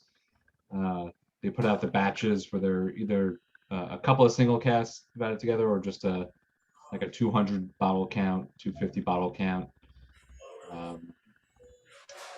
batches, and they're just always solid, consistent. Like Bunnahabhain, they have this beautiful color, and they're like famous for being great value whiskey. Yeah, I went on a Bunnahabhain binge on the group recently, so I have a bunch of samples I need to go through. Mostly because I tasted like one bottle or one sample that was really good and surprising, and Which one was that? that was the one from Matt Lauren's tasting the what's it called? Ajoff? Yeah, that tasting, the last one that he did, the SMWS festival, I think, bottle, or like I said, I'm really bad with remembering specifics and details. But that one bottle that we sampled, I actually ended up buying a couple of them for myself and one for a friend, and that was one of our favorites of that night. And we were just really surprised because we just didn't expect that to be the case. So I just started to buy a Bunna to see if there's more that I just enjoyed about this distillery. So it's been interesting. That was probably the best of the SMWS ones that I had. I think someone put up a whole like tasting set of their stuff, and I bought that, and mostly they were not great, but I have some older ones, like 30-year, 25, 20, that I'm just kind of saving to do a big tasting with him at some point. in the near future. So yeah, I have a bunch of Buna just sitting in my cabinet. I'm a fan of Buna. I don't know if fellow nerds can see, get the reference. I feel like it's always hard because the distillery can always trick me. They can always put out something. And it's like this can't be, and then it is. It's like it can change character a lot. We had the Dramas group had a discussion with Reynold Watson. He's one of the guys that heads up Springbank, and we had a good discussion about like the different whiskey regions, because Springbank had to open up Bengal Distillery to be considered for Campbelltown to have 3 distilleries to be referenced as a whiskey region of Scotland. And he was saying, well, it's really the point's moot, because if we wanted to make something called like a Speyside whiskey, we could just go and do it. We could use the barley, distill it whatever way, we could put it in whatever barrels we want. So I mean, the whole regionality thing is that anybody can make whatever they want, especially like newer distilleries that are experiencing with all these newer casks. You're gonna find it's gonna get harder and harder to decipher something. I mean, Kilhoman using like the tequila casks and the mezcal casks, like once you start getting crazy with stuff like that and maturation times, it's going to get impossible to tell most of these places apart, especially heavily sherry casks. The Mortlach that we tried earlier, for me, I got so much sherry on it, it could have been like 5 different distilleries. In a blind tasting, if nobody told me it was Mortlach, I would have never guessed it. So I agree with the point. A few tidbits about this one. 12-year single sherry cask again, 2009, 52.4%, as you guys know. 279 bottles. And then Bunnahabhain, if you haven't tried it, it's a very versatile type whiskey, but also sherry, another big sherry bomb. So I can already tell I like this one better than the last one, just me in general. I mean, I think it has it. Like, I don't really know if I have more to say about it from the nose, but it's like the last one, but deeper and better. It's kind of just how it just hits me immediately. Yeah, just as much sherry, but there's more complexity, right? Like It's got a little more energy, a little more like acid to it or something. It's just nicer. Again, with some water.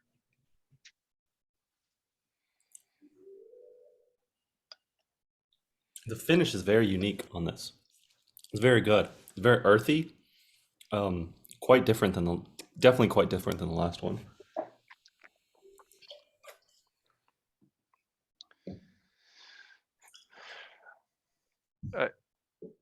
I don't know if this. There is when I grew up in Sweden, someone I knew had a perfume or a perfume for men called Tabak, which had like lavender and bergamot in it, and this reminds me of that. I can see a bit of the bergamot. Very specific. Yeah.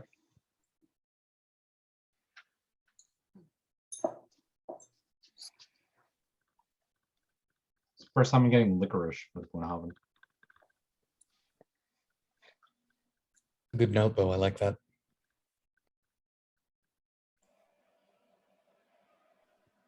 Maybe like black cherry type of fruit also, but I like the bergamot nut a lot. I drank a lot of like Earl Grey tea also, so that I get that.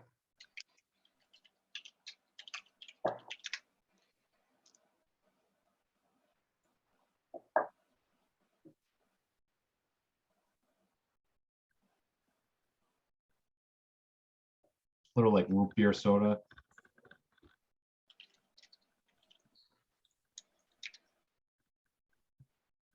I like this one a lot, though. This one, you could tell it's not very burnt out, like some of the younger independent bottled Bunnahabhain. Sometimes they have a burnt wood note that I don't really like.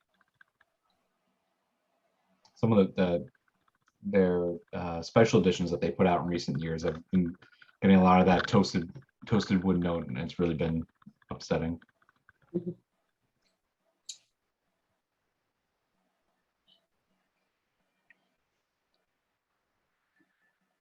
So Harry, you said that Sansibar released like multiple in this style, like Bunnahabhain's heavily shared like this and young 10 to 12. Do you know if they have their own barrels and get new make to fill them, or have they just bought Like the Gordon McFell style? I don't know. That's a good question. But they have like Clynelish. They bought a lot of, Secret Highland. That's clearly Clynelish in batches. I know they have a few other ones, but I know just because I bought offhand the Secret Highland and the Bunnahabhains. I know they have a lot of Talisker. They put out Talisker like that too. Lecheg. Everyone has, stocks of Lecheg around. But I don't know when they bought it. That's a good question.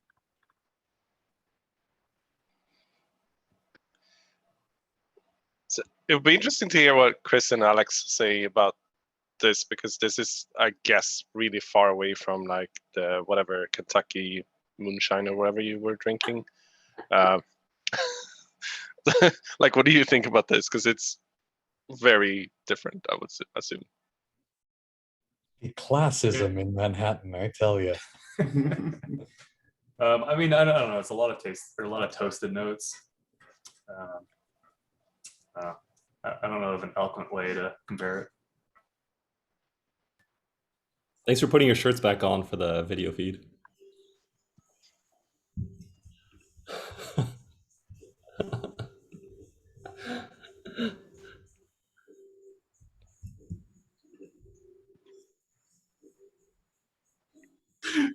We've got a couple of dogs that are laps out, so it was getting situated. This one with the water tastes like a like some sort of like candy bar, like Reason. You guys remember Reason, the chocolate caramel candy? This tastes very candy bar type whiskey. It is nice. I'm also getting a little bit of, I think, a floral hint. Olaf, I think you had mentioned like the lavender aspect too. I think that was Martin. Oh, sorry. No worries. So I think there is that floral, like a little bit of a floral note. There's definitely a flavor that I'm trying to pin down, and I can't figure it out yet, but there's something that is very familiar in this that is not any of the normal notes. And I think I'm reflecting at what you said about Earl Grey tea, because I do get that as well. And then maybe it's the whole like bergamot kind of thing, but it could be like Earl Grey tea as well. That might be, yeah, Martin. That like, yeah. So I also, one of the Earl Grey teas that I drink is a Victoria London Fog, I think is what it's called, and it has lavender with Earl Grey tea. So like that might literally just be what it is that I'm tasting that tea in here. I was thinking maybe there's a little bit of chartreuse in here somewhere, because I'm getting this weird herbal component, and something you said, Amanda, led me onto that too.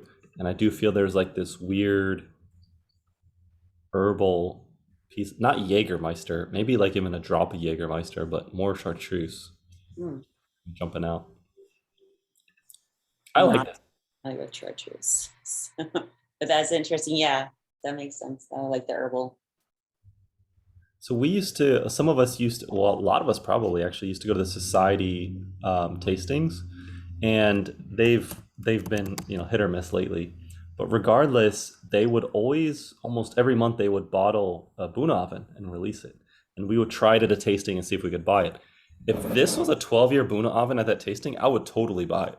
Like I'm not even a sherry person, but if I tasted this, I'd be like, wow, it is complex. Yes, it's overly sherried. But it is I think this would be a crowd pleaser in most cases. I would enjoy drinking this. Like I can tell you, I will enjoy drinking the rest of this. But I mean, this is something that I really I don't know. I love to hear what other people think about that because there is a lot of young Bunnahabhain that's out there, and there's good and bad, but this one is, I think, pretty exceptional in my opinion. You say it drinks older? Because I definitely wouldn't guess that this was a 12-year Buna. Yeah, I had to actually, when you said that, I looked at the bottle again, just like it is 12 here. Having just experienced a bunch of the younger SMWS Bunas, yeah, I agree with you. Like this, if this had been a part of that, I would have been a lot happier with our tasting. Mm. I think going back to Olaf's question before, why I liked one sherry, not the other, I think, and to Tony's point, I believe, and maybe Amanda's, that this is more complex. There's other things there than just sherry. Makes me enjoy it. When it was just sherry for me, then it was just overpowered. So this is really good. I do feel like this would be very complimentary if you had some raisin candy, like I mentioned. You'd be like, "Whoa, this is like raisin candy in a bottle." In my opinion, like it tastes. That's what I think about. Like it's right there in my head. Like it's like a little bit of tobacco, but it's just like chocolate caramel. That's it. It's 130 or 130 euros. It's still for sale if you're interested. There were 279 bottles, and this was a first full sherry. So obviously, it's heavy sherry bomb in that place. On whiskey base, it's 87.62. Still pretty formidable for a 12-year Bunnahabhain. 87.62 with 55 votes. Still something that holds up on its own.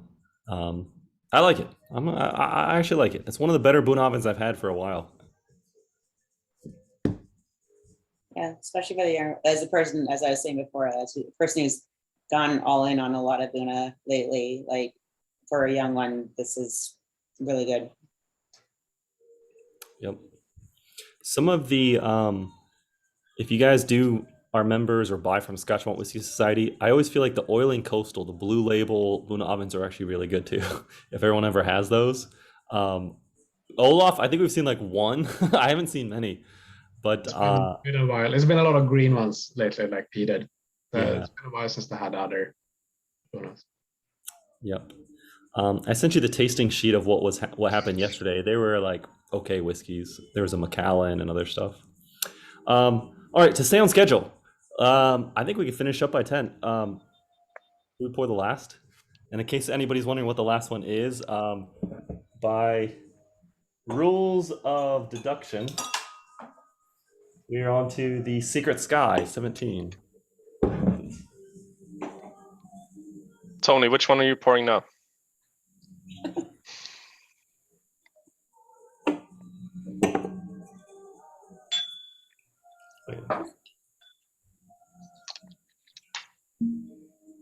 So this was the highest requested bottle. This was the one that sold out with them really fast.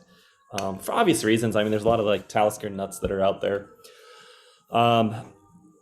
So, I mean, you don't see like the word Secret Skye Distillery. You just don't see that often.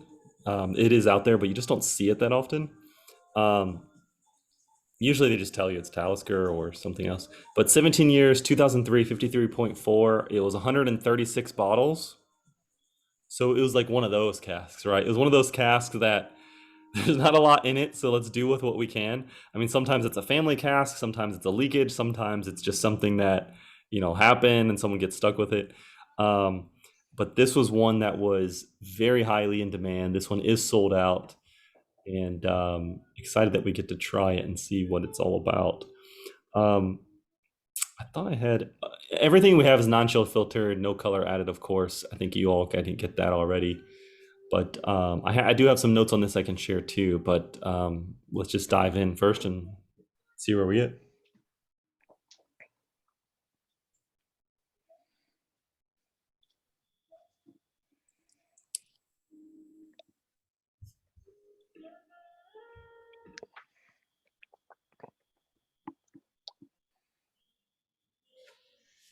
A welcome change of pace.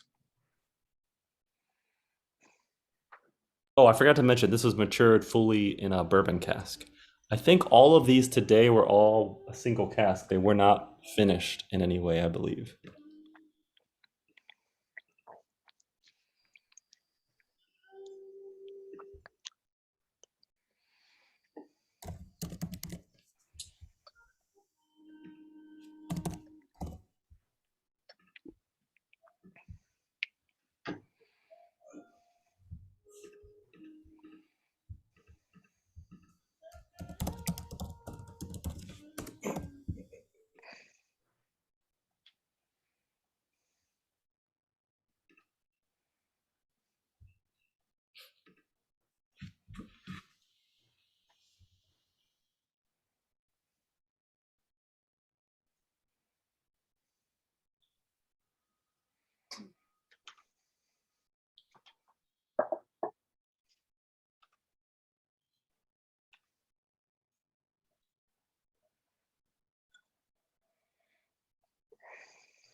Oh, that's hot. We just, I think we were in a Talisker tasting the other day. I think Olaf, were you in that Yeah. tasting? And we did a deep dive of like older Talisker, newer Talisker. Well, actually, no, most of it was older, like old style, and very unique. So you do get a lot of character. There's always at least a hint of smoke, if not more. It is very oily. Um, there's usually this minerality that is very present in their whiskey. The fruit is very soft, um, but very nice. Think of like I always think about like a persimmon or maybe like a like baked apple, like things like that. Everyone has a different interpretation of Talisker, but that's what I usually get out of it. And this one is definitely a curveball. It definitely is a little bit different than that whole world of Talisker.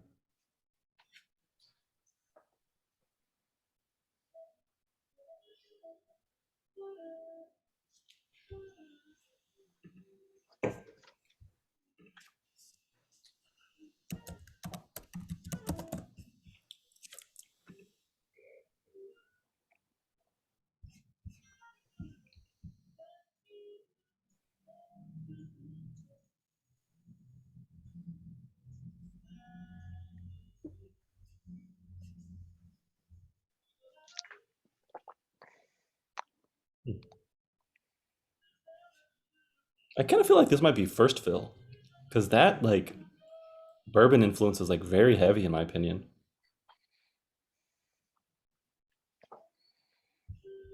I don't think we know that though. I don't know that that is the case.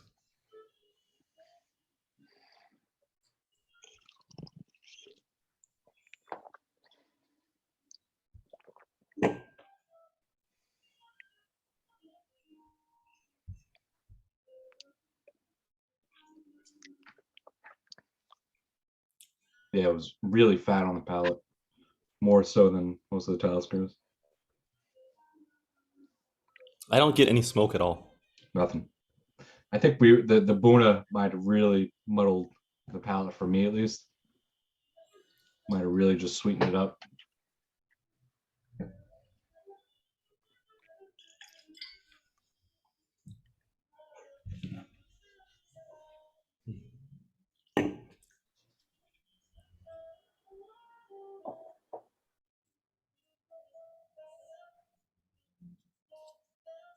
Yeah, I don't really pick up much peat either. It's very muted. Hmm.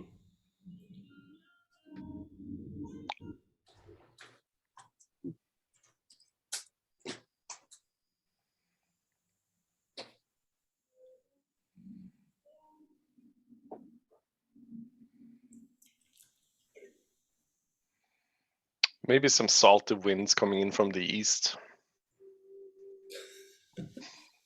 I did get like kind of a salty or savory note on the nose. I tasted it's just like it's very like honey, sweet, not like it's kind of hard because I don't really know what else to say about it, but it doesn't feel one note. I just don't have better words to describe, I guess, at this point what else I'm tasting. And I feel like it has kind of a spicy finish, like that heat that someone mentioned, like, kind of comes through for me at the end, at the finish of it. But it's not just like pure sweetness and, you know, kind of like the was it the Glenmorangie that we thought, or whatever we thought it was, which is obviously sherry, but it's just like a sweet note. This is more interesting. I just don't know how to express why at this point.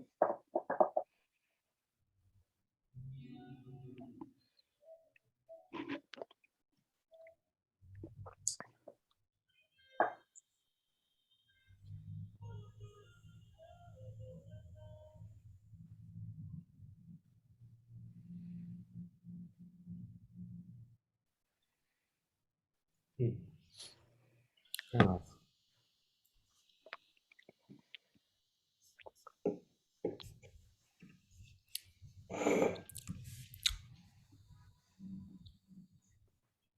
Interesting. Very interesting. I was expecting smoke for sure. Definitely not coming out. Yeah, it doesn't. I really enjoy the whiskey. This is, you know, probably, well, there are others, but like this is the one I'll finish tonight, right? But it doesn't really remind me of Talisker. It doesn't have any of the smoke or peat. Not that it's like a heavily peated whiskey. Talisker always has sort of this mandarin orange note, and I don't really get that here. So I think it's delicious. I enjoy it. It just doesn't remind me of Talisker as much. Yeah.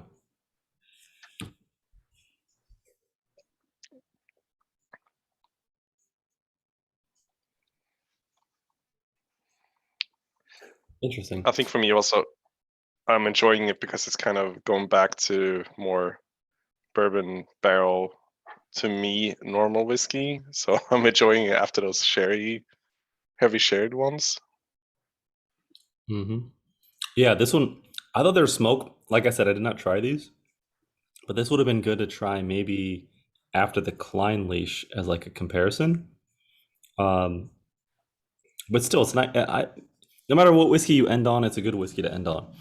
And this one is very unique. I do like it. I think it's got some heavy flavors. I added water and it's still got heavy flavors, but it's very interesting, and it's very unique for a Talisker.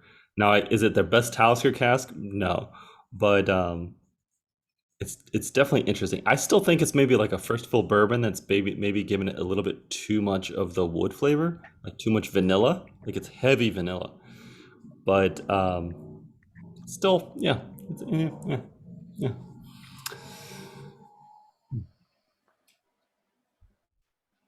I thought I might have had more notes on this to share. Look. I think that's a good point. It's a lot of like bourbon barrel flavor, Mm-hmm. and Yeah. it's not overly complex. No, it's still more complex than that one sherry one. But Yeah. like, I think I see what you're saying about that totally. Like that sweet, for me, what I was saying, honey, but like that vanilla forward flavor of that bourbon cask, like, is pretty much what I'm picking up. It's just a more interesting flavor than that sherry was. Yep.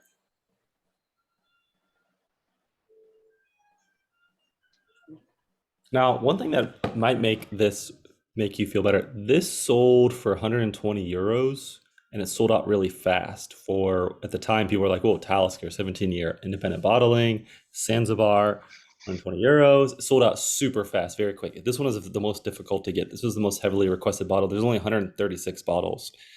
So definitely one of those casks.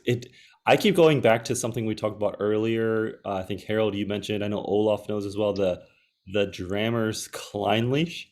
It always makes me think that like the distilleries hold their best casks behind, because we have had some Clynelish from the distillery like recently released, and I'm like, oh yeah, they're definitely holding the best cask behind. Like they definitely are. Like there's no like after you try it, you're like, yeah, there's no comparison. So this is definitely one of those like rogue casks that were out there, which is still pretty cool. 136 bottles, 17-year. Again, I think first fill bourbon cask, Talisker, very rare. You just don't see it, and so it's still like cool as part of the journey. It's like here's like a single cask Talisker that came along the way. Now, does it have the smoky Talisker? No, but it is Talisker at the end of the day, and just for that, it's important to see the different character traits of what makes up. I enjoyed that piece of it, that romanticism, versus it being like we could easily be sitting here saying, "Oh, this is a really great Talisker whiskey, fantastic." But even though it's not like the best Talisker, it's still a unique Talisker in that respect, which is kind of cool. I enjoyed drinking it, like for sure. But yeah, I mean, it didn't. I would never have just guessed that was Talisker. Doing a blind tasting. I think another aspect is sorry, Harold. No, please. Go on. I talk too much. Oh, on these things. No, no, you don't. I was gonna say there's also an aspect of like drinkability. I'm thinking about all the ones we've tried, and if I were to have 2 or 3 of any of these, it would be the last one. Like to me, that's the one I would go back to immediately. Whether it's good or bad, I don't know. And this is a tasting, so we're not like drinking more of them. But I think that's the one I would go back to the bar and reorder. Yep. I feel that for me, generally, like sherry cask tend to me to be like a 1 dram thing. Like requires more time. Could be good, but then it's not like something you can sip like multiple drams of. Like that's more common, like for me with ex-bourbon, that's a little bit easier, and not in this lineup. I think all the ex-bourbon ones I would probably like return to first. Yeah. I went to a nice steakhouse the other day, and some of them have really good whiskey selections, but their whiskey was crap. If they had this there, I would be super happy. I'll drink it all night, I'd order 2-3 glasses, be super excited. I think just contextually,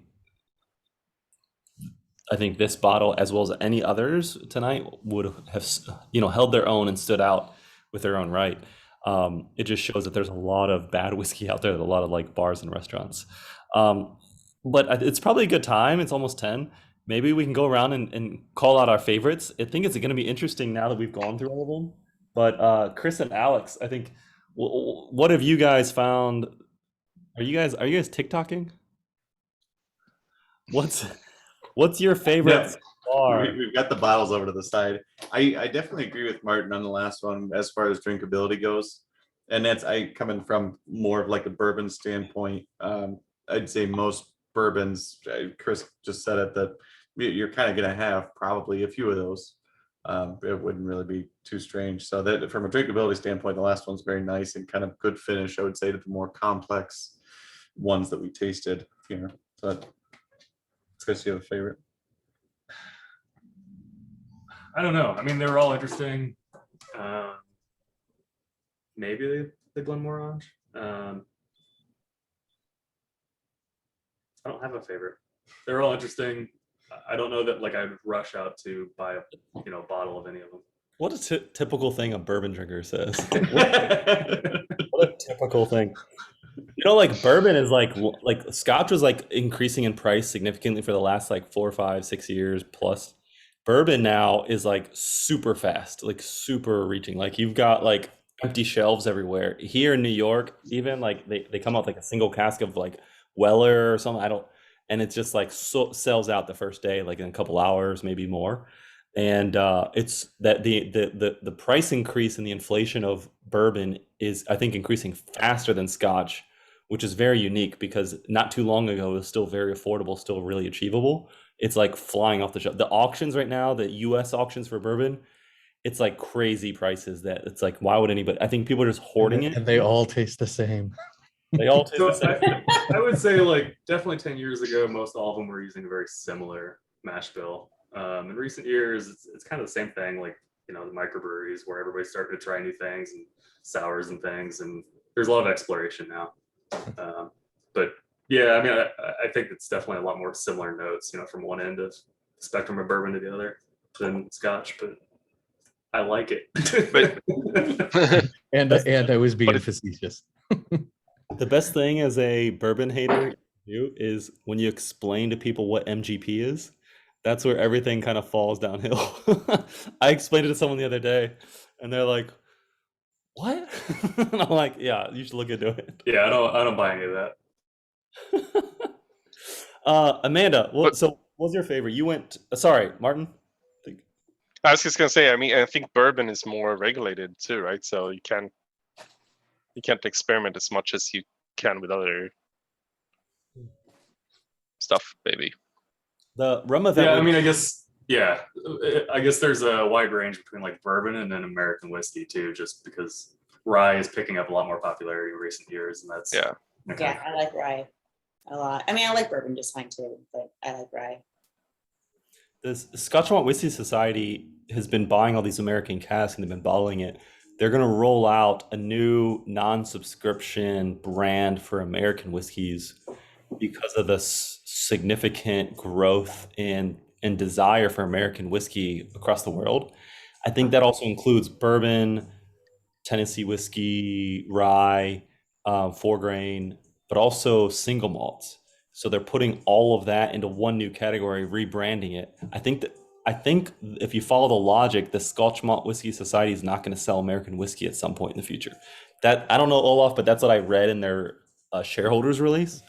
So it's going to be really interesting, but it does show just the worldwide demand of American whiskey. It's going to be, if not already, the fastest growing segment of the market, which is really, really interesting, actually. Yeah, I wasn't sure were they going to keep it.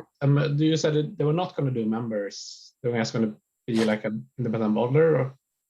Yeah, they launched JG Thompson, which is a non-member brand for all their Scotch whiskeys, and they said they plan on launching a brand new brand for American whiskey worldwide, non-member, and the reason for that is just the explosion of the demand of American whiskey, and they just want to like capitalize on it. And the thing is that American whiskey is very cheap right now for the most part when you're buying like casks. And then also they increased their membership 21% in 2021 to 34,000 members. And so like it's like I don't get it. I know what it is. Like last night we were at the Scotch Malt Whisky Society. For those of you they know, it's a Scotch club, and Tom said don't expect 29s for like years now. And it's not going to be a vault. It's going to be like a basic 29. Like, don't expect it. We're running out. Like, it's out. They're going all into the finishing young whiskey bit. That's their whole business now. And it was evident last night. It was evident the last two in-person tastings. I wasn't the last in-person tasting, but the last two. Like, I think that's their model. Like, I think they're just like, I think they knew this. I think they realized that the growth was not us. It was the growth of the people that don't know a lot about Scotch whiskey, that want something that's affordable, very tasty, big flavors. That's exactly what they're putting out right now, to the tune of like 24 whiskeys a month in the US alone. I mean, it's crazy. But they're making a lot of money. They have shareholders now that are very curious about the business. So it's going to be interesting where it goes. That makes sense. I mean, I joined because of that, because of the Matt Lauren Bunnahabhain bottle. And I joined so that I could, get whatever discount and buy the bottle of that. And then I never bought anything else ever from them. Well, partially because I know that the group usually seems to buy whatever the expensive, like big time, interesting sounding bottles they have available. So I don't have to spend, $2,000 on one. But at the same time, like I was looking at the ones that are more affordable and reading about them, and they're all younger, and it's not that younger whiskeys aren't good, but I've now, because of the group, had enough exposure to their bottles of the younger scotches from these distilleries that I'm like, I don't know that I want to shell out, $200 plus whatever the shipping is to try this on my own, and I just haven't ever felt like it was interesting enough, or I don't know. It never really struck me as something that was as useful for me to do. But I could see how when I first started drinking Scotch, I would be like really into, splurging a little bit every few months and getting one that $120 bottles. That's exactly. I joined for that reason too. But even then, $120 a bottle is still technically pretty pricey when you think Oh, about yeah. it. But That's- it was kind of like a club, right? You're like, I'm exclusive. Like I value it more for some reason. Like they tricked you into that piece. For sure. No, I mean, it's true. It's like, oh, this is a thing I would only find out about because I'm in this whiskey group, and I don't know how I would ever find out about this group or this, company ever existing. I would ever taste anything they ever had. So it has that exclusivity feeling like I'm part of the in crowd of understanding Scotch. And I just, yeah, I don't know. It hasn't really done it for me. I might end up dropping the membership, but like it just, I don't know. I don't know that I'm gonna ever buy anything from them again, to be perfectly honest. Same. I think, Olaf, you said something about early days of the society. They had a fixed price per year or something, like the age defined the price, right? So that would have been interesting if they've kept that. Yeah, obviously the unsustainable model as like demand went up, right? And they need to price it based on. But it used to be completely like it was $45 plus 5 times the age. So like at 20 was 145. Right? It didn't exponentially grow. It's completely linear, like all the way up. And it didn't matter if it was a Rose Bank release or like something they had something every week, like a same price. But of course, with the new ownership and stuff, that changed kind of quickly. It seems like a really weird way to price it, even in a smaller marketplace, right? Like it has nothing to do with the rarity or the value or the perceived value of the product. Yeah, Like it was a little bit like their motto back then was very much like you shouldn't care about the distillery. It should be like the tasting note, and like you should go. And that kind of reflected all the way down to the price model, I think. But then the new owner realized like that this is not sustainable. Like we're gonna put the really high sought after things like that, price them accordingly. The things let's also price it a little bit based on what it costs for us to acquire the cask. They probably have back then. They probably had a large stock of cask that got really cheap back in the days when like the demand was really low. So of course that changed. I want to be in the room when they realize that, when they're like, guys, I don't want to be the bearer of bad news. We can't keep doing this. But it's like the second to last Rose Bank they released was like $250 or something, and the next one was $1,200. And obviously it wasn't based on what they purchased the cask for, because it was like just happened to be their last cask. So it was for the more realistic price, or what the market would take.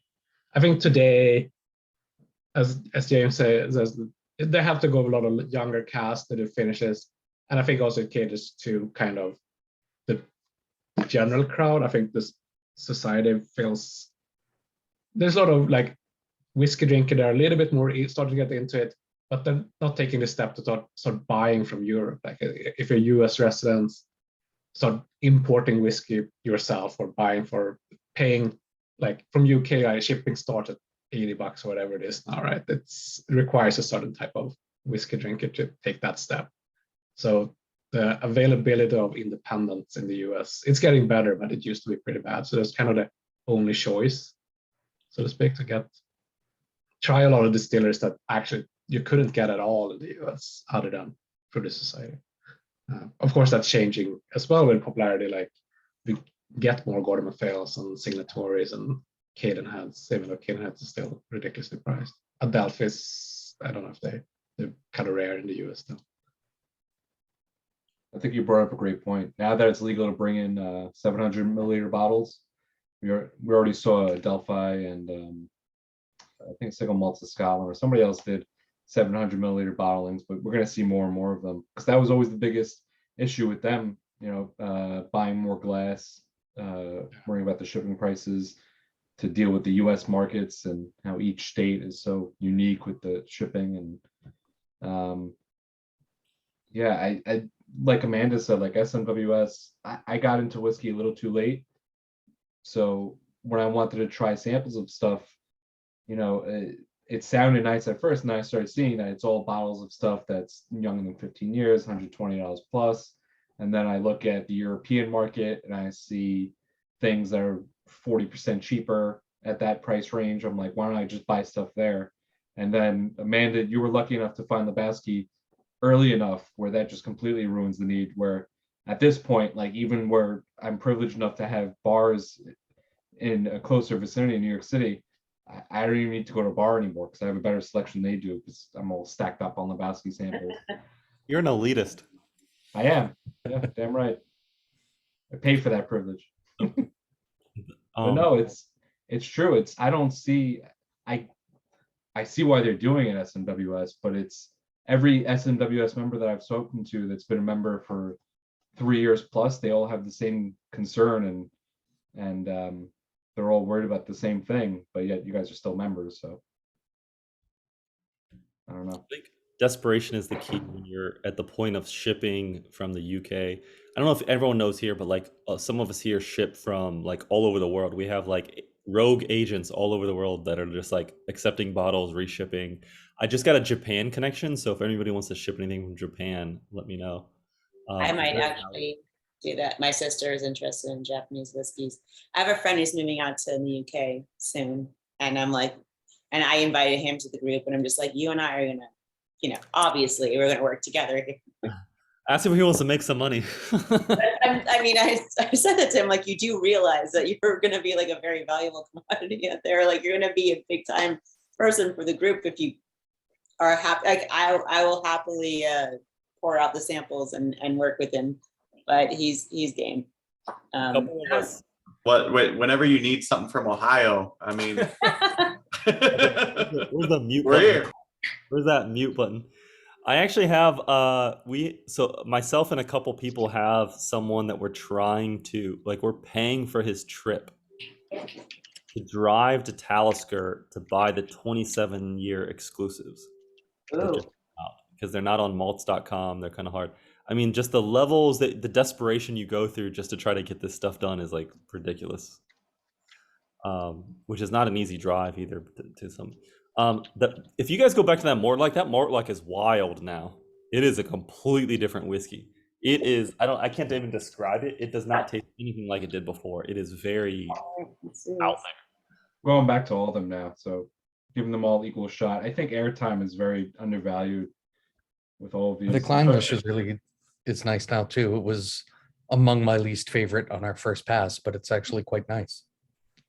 Really pretty. That's what I always find with Clynelish too.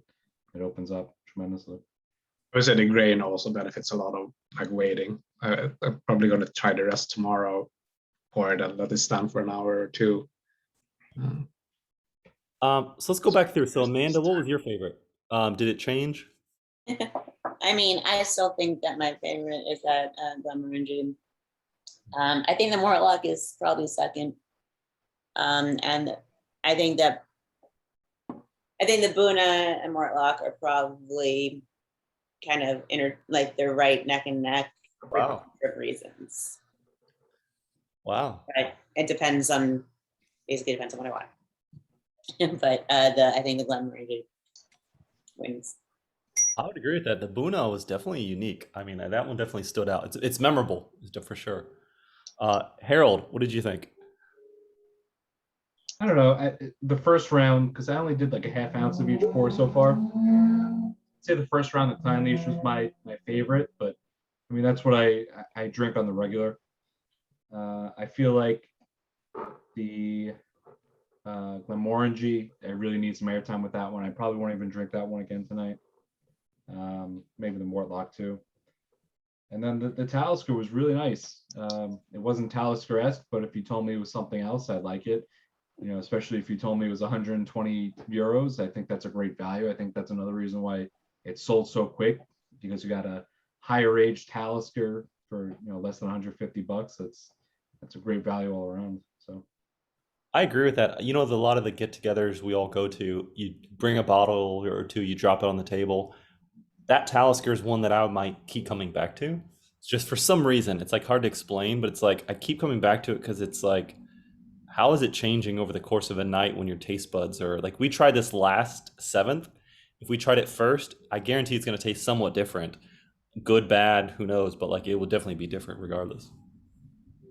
I think it change also the taste of some of the others also, whatever follows it too, because of that sweetness. That's right. So for tonight's Hillbilly question of the night, Martin has a question for Chris and Alex on all right, so they're gonna have to telegraph some questions back and forth from where they are. We'll look forward to that response in 3 weeks. Yeah, I mean, we were just looking.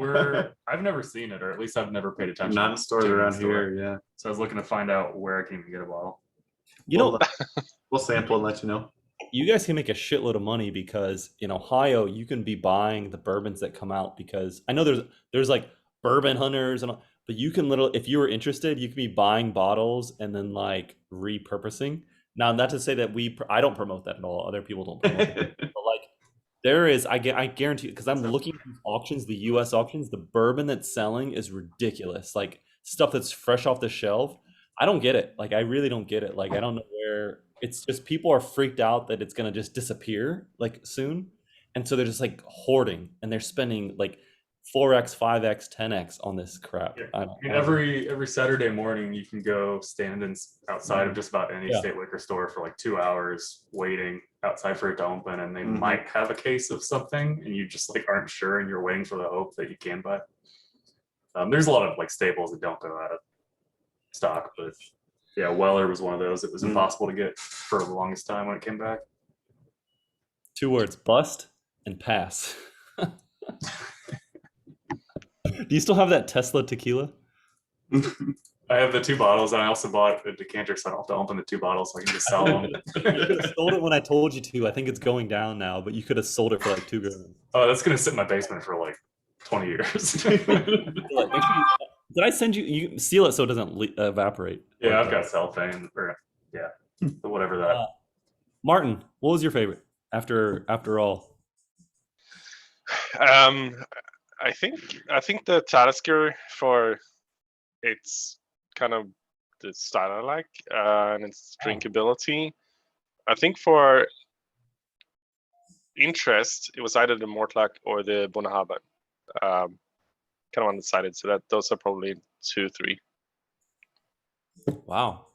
I can tell you which one was my least favorite. Yeah. Secret I'm not Speyside? going to. Yeah.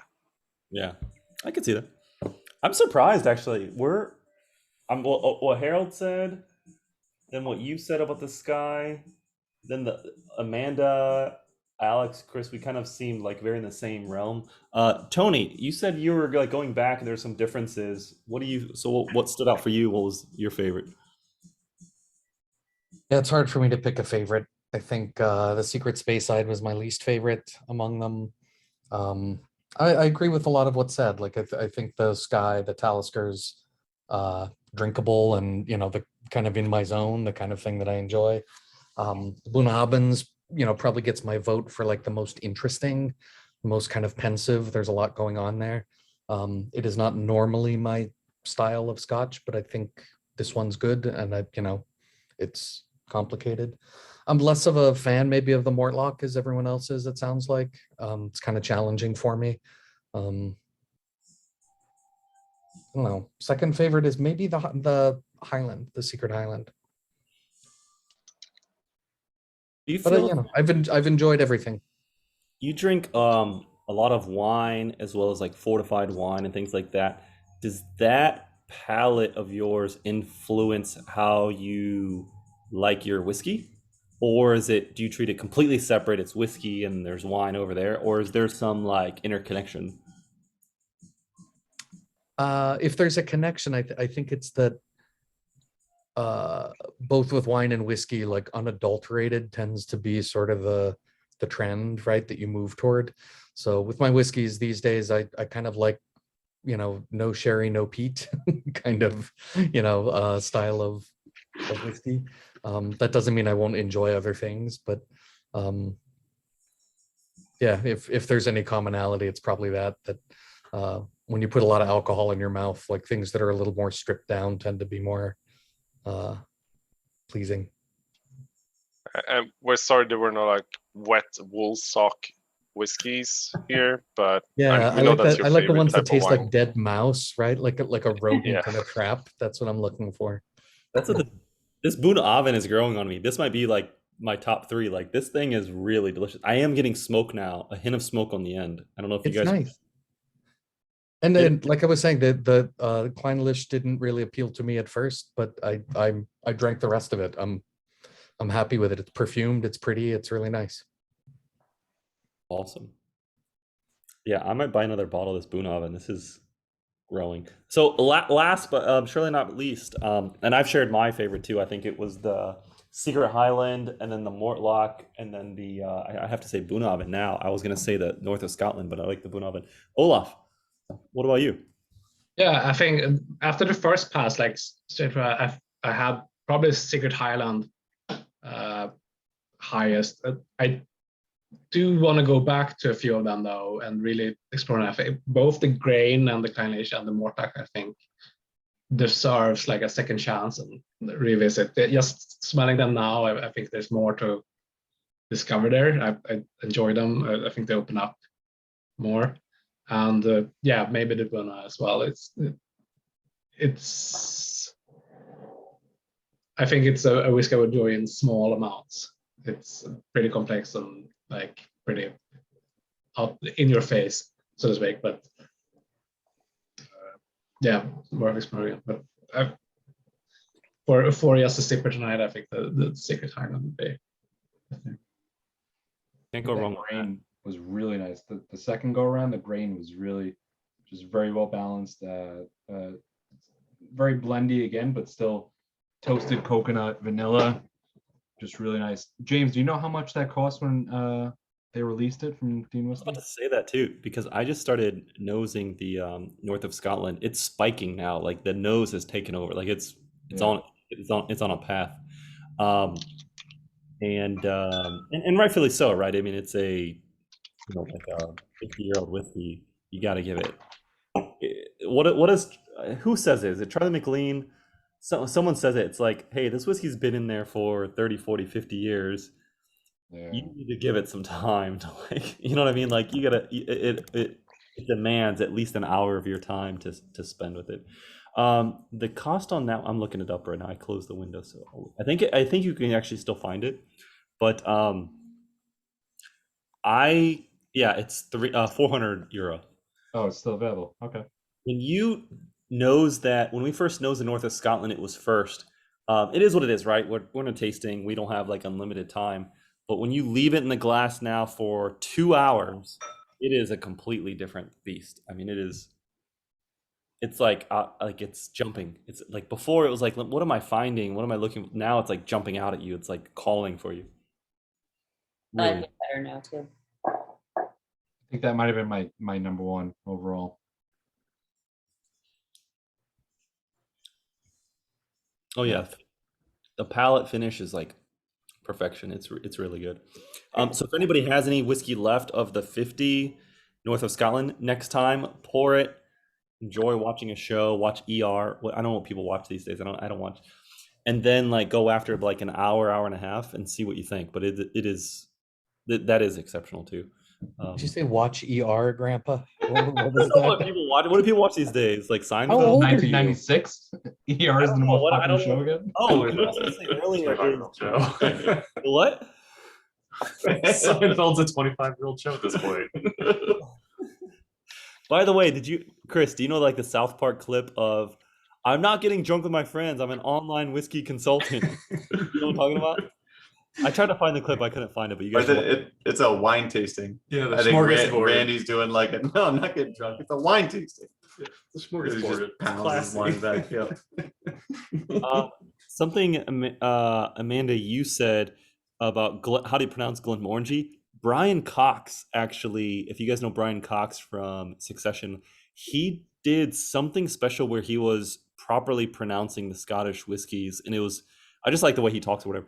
But he pulls off Glenmorangie perfectly. So that's Really? look for it. I don't know where it is, but I remember watching it at some point or hearing about it. So his is really I'll good. Google that. Thank you. It's on YouTube. I don't remember if it was Glenmorangie or if it was another one, but he did like a whole long list of them. And then also the Whiska Uska Betha guy. There's a guy with a not a podcast, a video cast. I forgot his name, but he does a whole series of pronouncing distilleries as well. Well, I will watch them. I guarantee you I'm going to forget them, but I will still watch because I appreciate the knowledge. It's very hard for me to retain for some reason. I find it very useless because when I go to a bar and then ask for it in the proper pronunciation, nobody has any idea what I'm talking about. Oh yeah, I've been corrected by people before when I've actually used, for the very rare instances where I've used the proper pronunciation that I learned when I was in Scotland, and I've been corrected in the United States, and I'm just kind of like, really don't want to have this conversation. You go to like a Glenmorangie, they're like, you mean a Glenmorangie? And I'm like, sure. Sure, just whatever. Just give him my drink. And I'm like, oh. Just give him my drink and shut up. That's it. Aqua Vitae. It's that guy. He's a big podcast. You like the Islay scotches? I'm like, okay, cool. Islay. Yeah. Well, it's even worse in the beer community, because it's like you go up and you pronounce something Kölsch and then go like, oh, you mean the Kolsch? It's like, no, but there are two dots over the O. It's an umlaut. Like you pronounce it differently. And after a while, it's like, okay, give me a Kolsch. Yep, I give up. Just give me. Pretty much.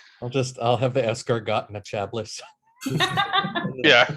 Isn't that what Quagmire says on Family Guy? Something like that. I forget where it comes from, but yeah. It's like Or you just like- give up at a certain point. It's like, yep, escargot and a chablis. He takes it. Yeah, that's it. He takes the date out, and she's like, "I'll have the escargot and the chalice." He's like, "I'll have the same." All right, so I'm gonna stop the recording. We can hang out and drink if anyone wants to stick around. I will tell you. So in the past 6 weeks, we did an awesome Irish event. A couple of you guys joined. Hopefully, you had fun. I had a lot of fun. We're gonna revamp that next year as well. And then we did a rum and cigar event in person. We plan on doing a lot more in-person events, probably this summer and so on. I found an awesome speakeasy rum bar in downtown Brooklyn that is like out of this world. And so hopefully we can put that together this summer while it's really hot. And then coming up, there's a lot of tastings. Chichiboo, a blended whiskey tasting, a grain whiskey tasting, an Athrus with Matt Lauren and Diageo. All those things are gonna happen. It's just a matter of lining them up. So a lot of cool stuff to happen. Oh, and also a redbreast tasting that's gonna be pretty epic as well. A lot of single cask redbreasts. So if anybody's interested, always stay in touch. You guys are on their email list. But these are always fun. But hopefully we can do some more in-person stuff soon. Amanda, next time you're in New York, hopefully we can time it up at the right time with an in-person tasting. But these are fun. I think they're good to mix them. I think that this was fun tonight, where it was Tuesday night, you have to leave your house, but other times in-person stuff is cool too. So you'll see a lot more of that. But yeah, thanks again for everybody for buying a set, and hopefully you had fun.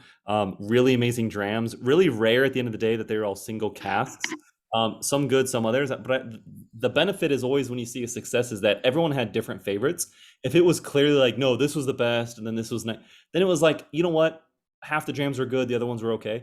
This one is really interesting because I was surprised that people had different favorites all over the board, except for the Secret Speyside. So that's always a big positive that, hey, this was a good mix of whiskeys as well. So cheers to everybody. Thank you again. I'm gonna stop this recording. Thank you, James. Yes, this is great.